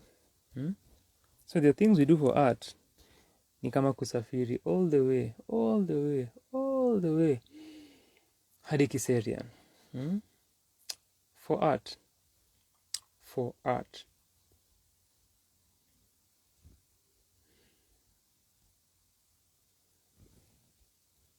So Nabalayo, mwimbaji, producer, a music performance major, naipenda kujiita ethnomusicologist, ethnomusicology enthusiast. Alikuwa na a listening party for a forthcoming project. Hayuko certain whether it's an EP or an album, as alituambia ilianza kama an EP. At the moment iko na 8 or so songs, which might as well be an album. And this happens kwa creative process.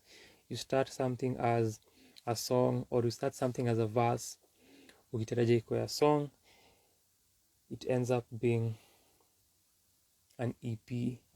Unaanza kitu, it ends up being an album, ends up being a film, a book, or whatever.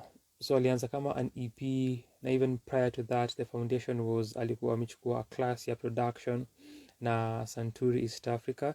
They usually do hizi classes and they do call outs. So tafuta Santuri East Africa mtandaoni uone iwapo you are a producer na ungependa kufanya their classes. Niliona pia Alliance have another call out in partnership na other people for production too, but this is for sana live production, post production na audio, live post production, that is.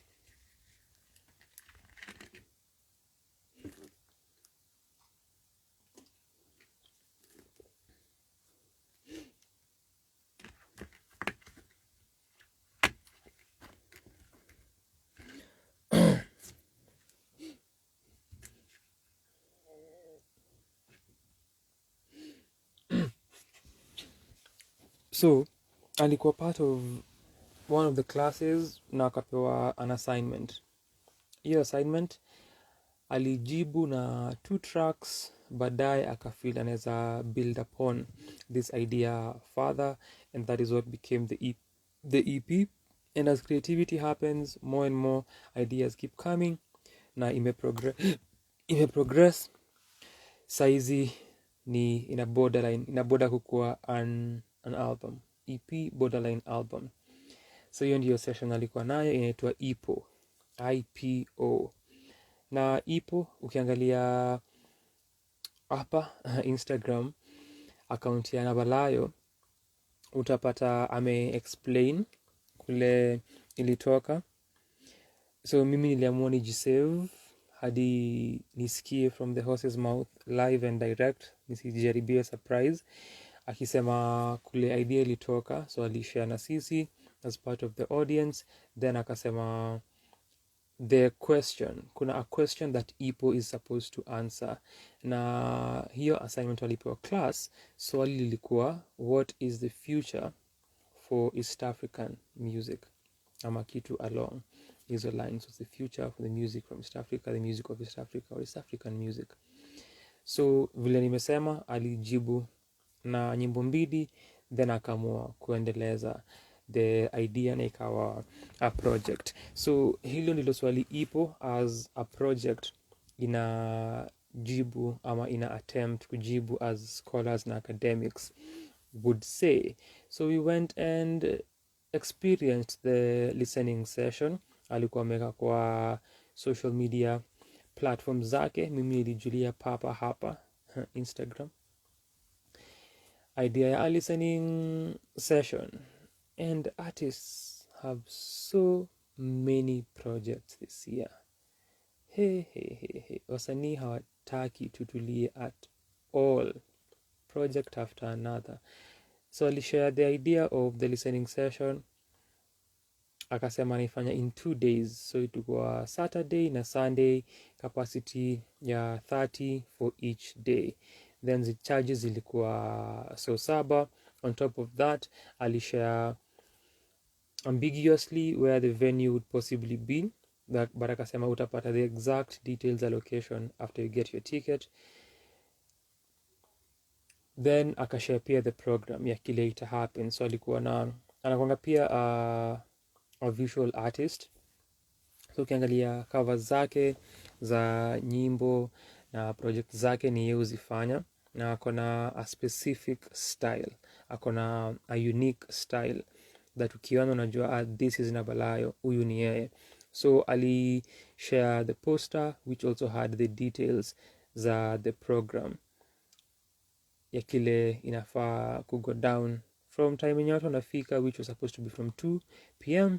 hadi time wasa wanatoka at 7 p.m. So unapea, kulikuwa na allowance ya arrival, kulikuwa na chilling session, kulikuwa na a creative songwriting session, kukawa na wakati wa kusikiza after kucreate pamoja, na a finishing session which was supposed to be a feedback session, but ikaenda imekuwa more questions and feedback from the listeners. So alikuwa break down hivyo from 2 to 5. The African timer that I am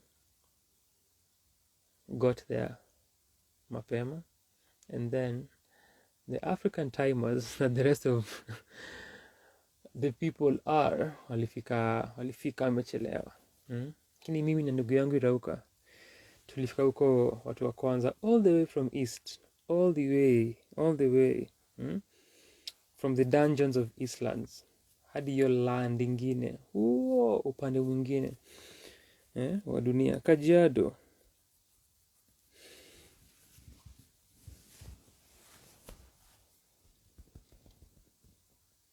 I always insist artists should do more intimate sessions or intimate shows.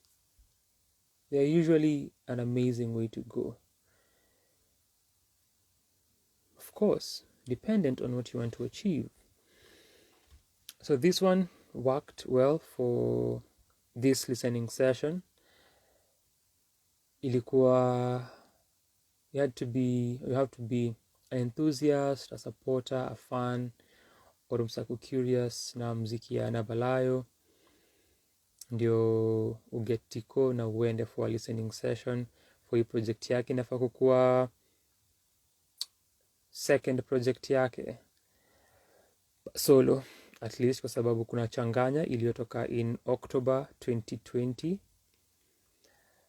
Last year alitoa Mwizi which was an EP na NKC, a producer anaitwa NKC, which ilikuwa one song ikakuwa na remix 2, so ilikuwa 3 song EP but technically ngoma moja. Then sai here we are na Ipo, an EP or an album, tutajua by the time inatoka.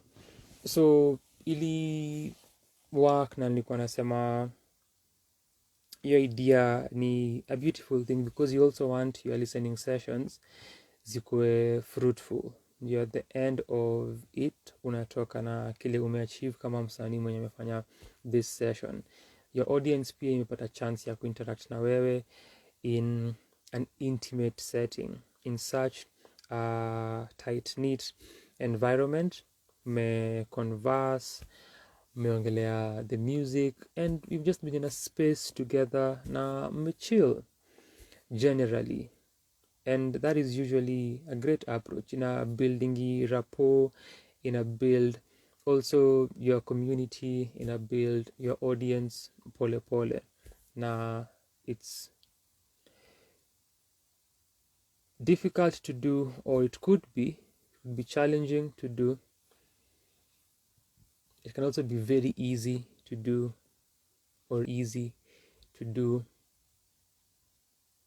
So inategemea na factors that una consider ili actualize such an idea.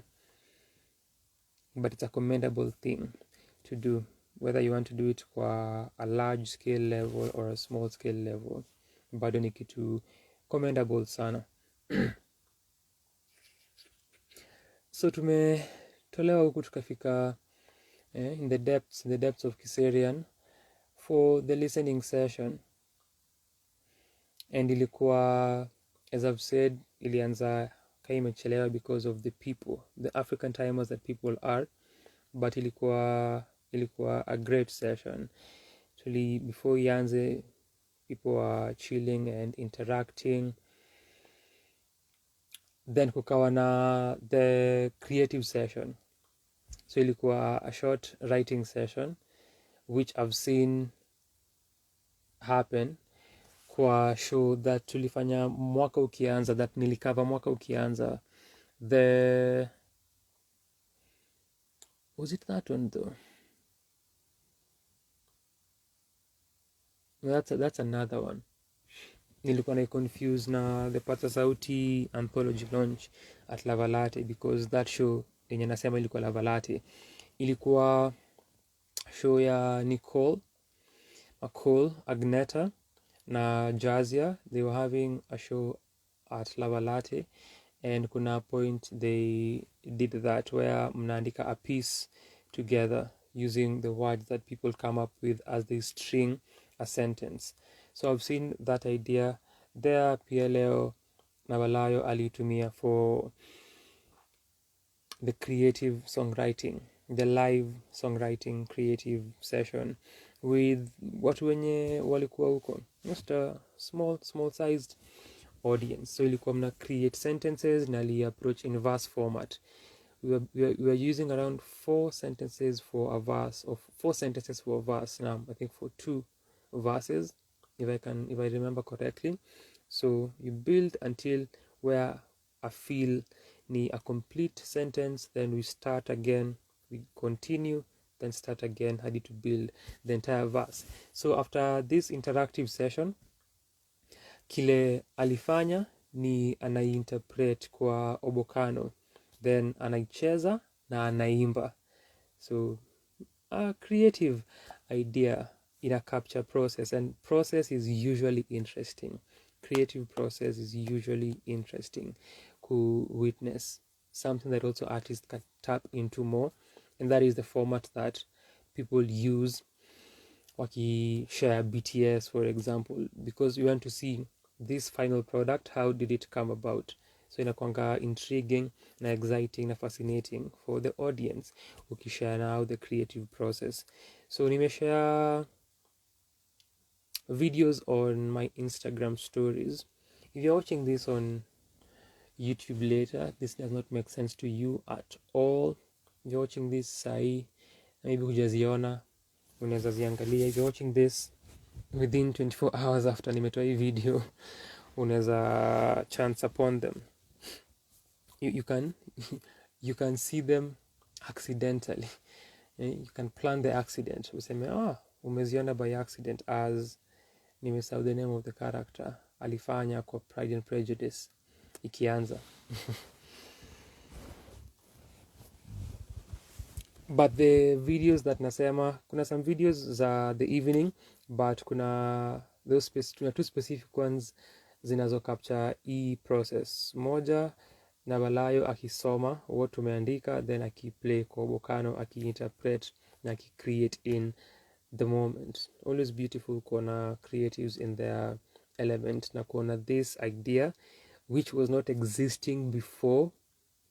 There was nothing, then you created something with this audience, and all of us tukapeana words that built sentences, that built 2 verses.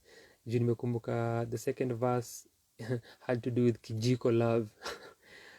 Kijiko ya spoon umebuild nao, tumebuild pamoja, imeexist but bado ni ambiguous, ni amorphous, then uka create something around it, uka come up na a melody, ukaiplay kwa instrument yako na ukaimba, and it became something fascinating to watch. As someone who is big on process, exciting kukuwa part of such. Nimeongelea Jazia, nikakumbuka how you freestyle pia poetry. kwa performances zake, sana sana towards the end of a set. Ataitisha 10 words from the crowd as a note, then a string, a short piece on the spot. Ni intriguing kuona iki happen. Sana sana for spontaneous things, it's always intriguing to watch. So after that, aka perform a few songs na Nabalayo na sounding beautiful, a unique vocal tone that comes with a lot of storytelling, that comes with a lot of personality. Sauti yake iko na a lot of personality. The stories too ziko na a lot of personality, and zinakuja na a lot of music yake. Sasa inakuja na a lot of experimentation, playing around with sound, playing around vocally, and merging ideas, folk, traditional music, and electronic music na electronic production. So ukisikiza changanya, it captures that idea, and it's the foundation ya what we are seeing Nabalayo aki bloom into, because of the concept of ku blend different styles, ku blend different influences. So ukimsikiza akona an eclectic range to style yake na pia to musical influences zake, and weave this na ina develop na ina grow. So from debut album yake ya 2020 changanya to what we are having now, inaendelea kukua na tunaisikiza pia in the music. So through the performance, akianza na ubukano yake za naimba or akiimba, and kuna accompaniment from tracks. Yeye ni professional, anajua not to have vocals kwa your verses. If you need vocals, use your vocals kwa choruses, na when you need harmonies, but not your main vocal performance yenye ulieka kwa studio kuja nayo kwa stage. But hawa wasanii wenye ni wakubwa katika hii nchi pale Oktoberfest are doing what big artists do. What else did we expect? Nilikuwa na watch hizo performances, not zote obviously, or not entirely, snippets hapa na pale, and as we are watching Nabalayo, unaona hizi aspects that nimesema ziki play out from a songwriting standpoint, so lyrically, to approach yake ya her overall musicality, the melodies, the harmonies, then unaweza enda pia into sound choices zake, production, very unique sounds, and also a personal approach to sounds na producing and creating a sonic landscape. And then pia the stories that anatell and how anatelingi stories zake kwa nyimbo zake, it also is something different na ni kitu intriguing ku experience. Then also kusikiza the songs before zitoke na kusikiza the new music, always fun to be part of such, na kuona what artists are creating na kile wanapika in their rooms, in their studios, in their minds.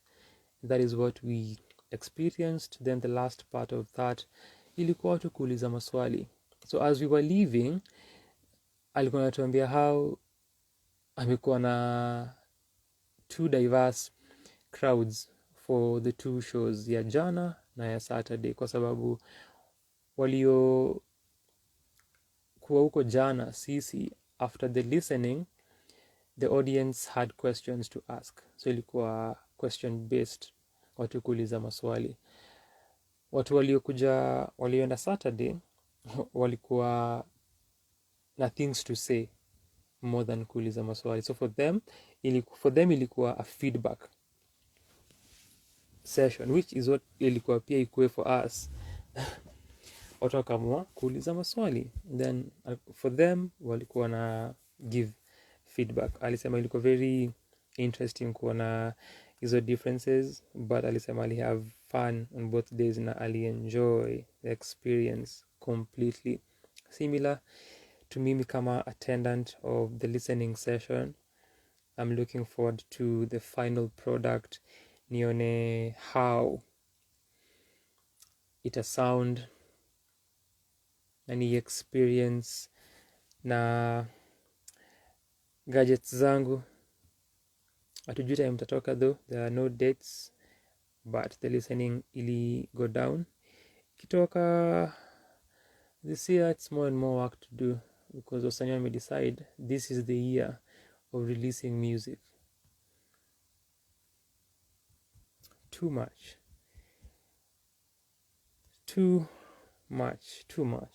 Ningependa kukana wasanii niulize how it is working for them in terms of growing fan bases.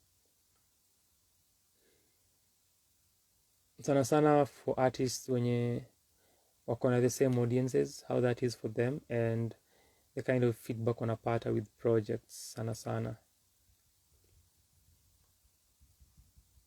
Because ni kibao.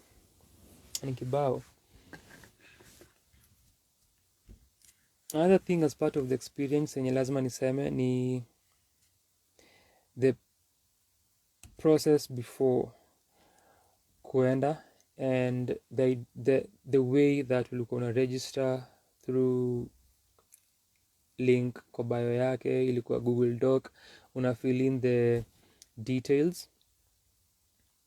Ilikuwa what's the term? Ilikuwa meticulous. So the questions zile amuuliza outside of basic details ni questions kuhusu how you're getting there, na kama unatumia nganya, kama unataka directions za kufika to your place and such details. But pia kipenda the description outside of the questions, the description itself of the location, how you get there ilikuwa clear. But outside of that ni ku identify that people are getting kwanza to a place via different means, na huwezi jua situations za watu, so lazima ukue cognizant of that and then ujaribu kuitailor as much as you can kulingana na ule umbali unaweza enda, ndio watu wenye wanatokea wa feel ulikuwa concerned na wa feel that you knew kuhusu their situation or ulijali kuhusu how they get there and you are concerned. Ikukuwa tu a blanket approach to an invite where kila mtu alikuja na uliassume kila mtu ako na the same situation. So hiyo ilikuwa commendable, and also part of that outside of transport, the other aspect ni movement, whereby kulikuwa na the segment where alikuwa nasema unfortunately see nini the space na how you get there kwanza ukiingia into the building see disability friendly, so which is something notable, na kukua aware of hizi vitu that most people overlook when wanafanya events. Nimeisema nikakumbuka Babo was once speaking about the same na artists kwa one of their sessions ya capitalism. I think it was the last one on capitalism, kuhusu event fulani yenye walienda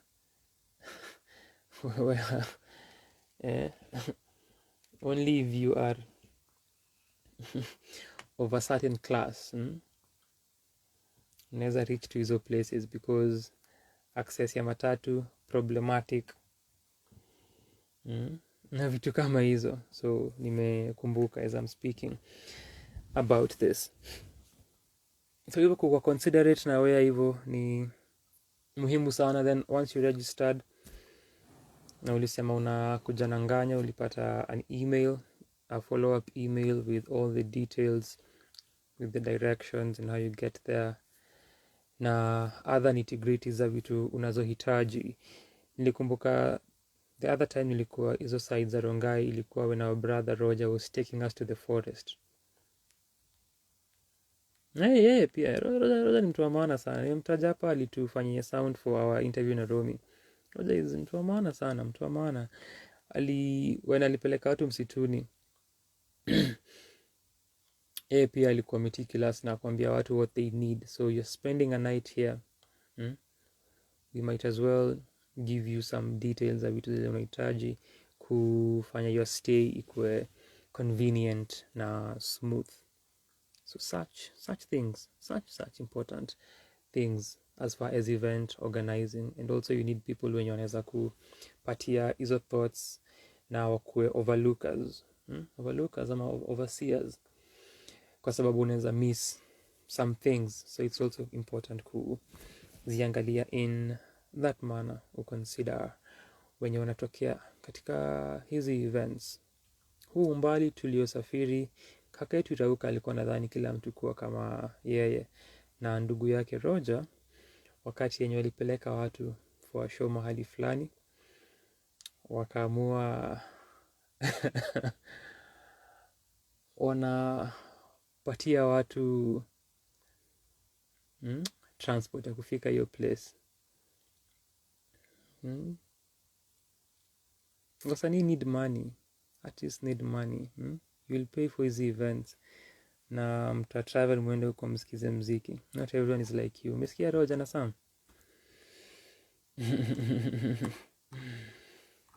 Ilikuwa such a beautiful experience kutembea, kuzuru maeneo na kukuwa part of that moment and that audience,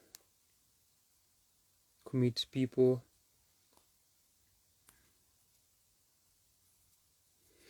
And that was listening session ya Ipo ya Nabalayo.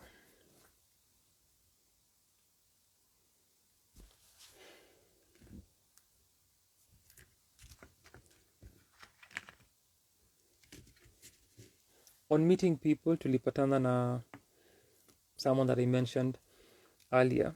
So outside of meet Nabalayo for the first time, though we've interacted because nime review projects zake, the ones that nimetaja. Tulireview Mwizi last year, ilikuwa kwa our top 10 EPs of 2021, ilikuwa kwa our top 5 mid-year lists of EPs of 2021. Myself and Roger Irauka na nilikuwa Irauka for that show. Changanya nilireview mwanzo wa 2021 nikifanya MWE yangu ya kwanza for videos last year. Nilifanya Changanya. So nimeinteract naye but hatujapatana. Ilikuwa mara ya kwanza kuonana. Beautiful. Then wasanii wenye nimeandika kuhusu, Sisian na Kimina walikuwa huko pia. Rafiki as well. Beautiful moments and beautiful conversations.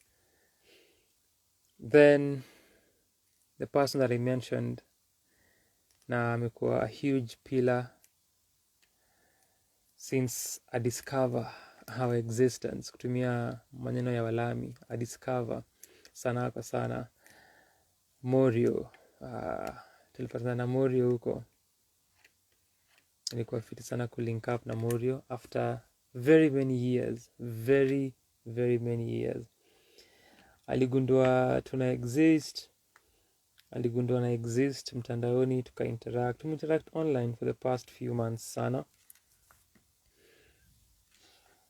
Tulikuwa na Morio shule ya upili. So tumejuana for more than a decade. Ilikuwa fiti sana kulink up na yeye na kwa in the same space na kushare. It's always beautiful.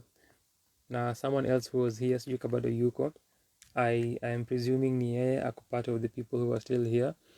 Ilikuwa also great na kupatana na yeye during show ya Gufy, which was something I was talking about. Ni Sheri, kupatana Sheri kwa show ya Gufy mara ya kwanza, so that is always beautiful. Na niko grateful for your continued support. Asante sana to you Babo, asante sana kwako Hazel, sijui kama umelala. Asante sana kwako Sheri. Najua kuna higher chances that Sheri na Babo bado wako rada. Hazel tunaweza mshuku kidogo, but it's still early. It's 8 minutes to 2 am. Asante sana for being here. We are done with our session for today.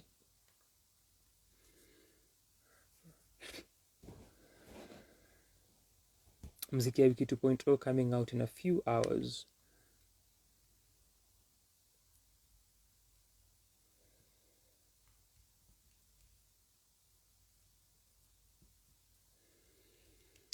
Iwapo tuko na any song recommendations, we can do so, then tumalize. Wiki iliyopita hatukufanya a playlist, so this should be our 38th, but tulipata a song from Who Reads the TV. I had 2 songs, 3 rather, but sikuzi recommend. So if we do have songs we can recommend, tumalize. If not, we can carry this forward to next week. Hazel amesema I'm awake. I'm glad you are. Asante for being here nasi.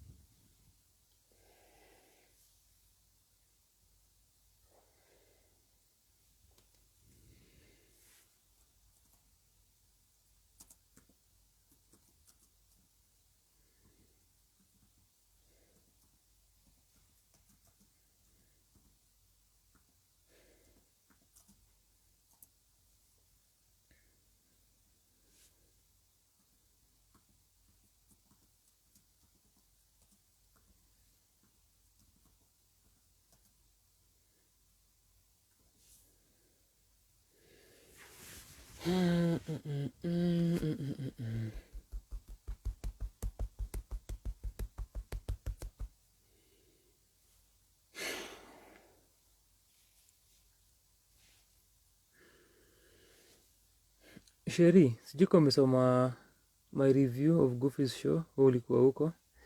Ningependa kusikia maoni yako wewe kama member wa hadhira. Alafu Hazel na Babu waniambie maoni yao kama wasomaji wenye hawakukuwa show. Then for Babu itakuwa different because yeye ameona my writing style. Iki develop na maona hiyo difference ya style. But importantly, kama tuna nyimbo za kupeana, za kupendekeza, tufanye hivyo, tutoke hapa.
We can call it a morning. Siko certain that tuko na mangoma.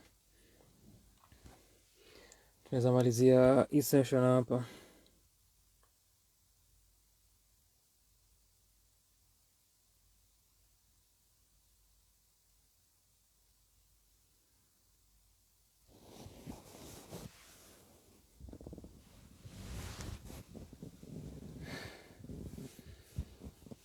So wimbo tulianza nao ulikuwa wimbo wa ROMI kutoka ROMI Knowledge Na Mashairi iliyo turn 7 on October 19th 2022.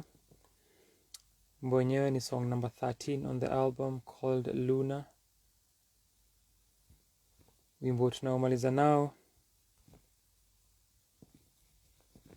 ni si song number 13 kwa hiyo album, but it's towards the end, maybe the song before the penultimate track on the album Changanya ya Nabalayo, inaitwa Kingika ama Growing Pains ya 2018, but ilikuwa part of debut yake ya 2020 hiyo Changanya. Pia ukipata muda na iwapo uko interested, unaweza cheki our reviews that nimetaja, hiyo Mwizi yake na NKC na Changanya. Kuna so much that unaweza check out. There's always something to check out from Sanaa kwa Sana. So possibly Hazel has, I don't know if okay, Sundays in Nairobi ya Billy Black.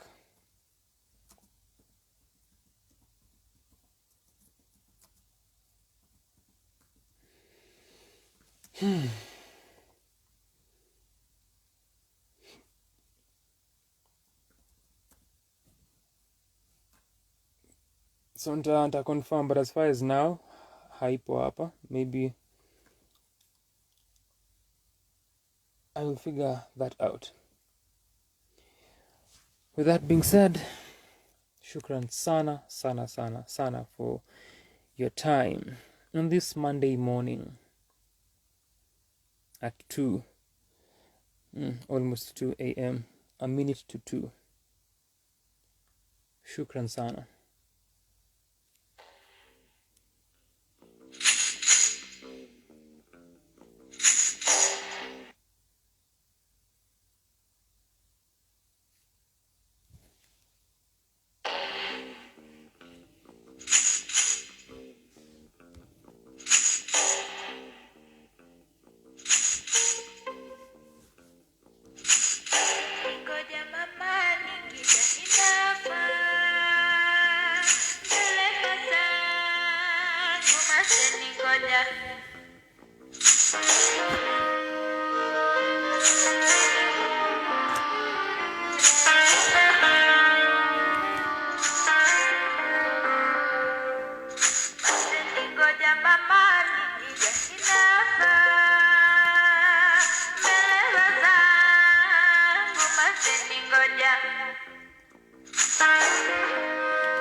before nitoke, nyimbo zangu za wiki iliyopita zilikuwa zinafaa kuwa Valavandu ya Mutinda na Matopeni ya Mutinda pia, then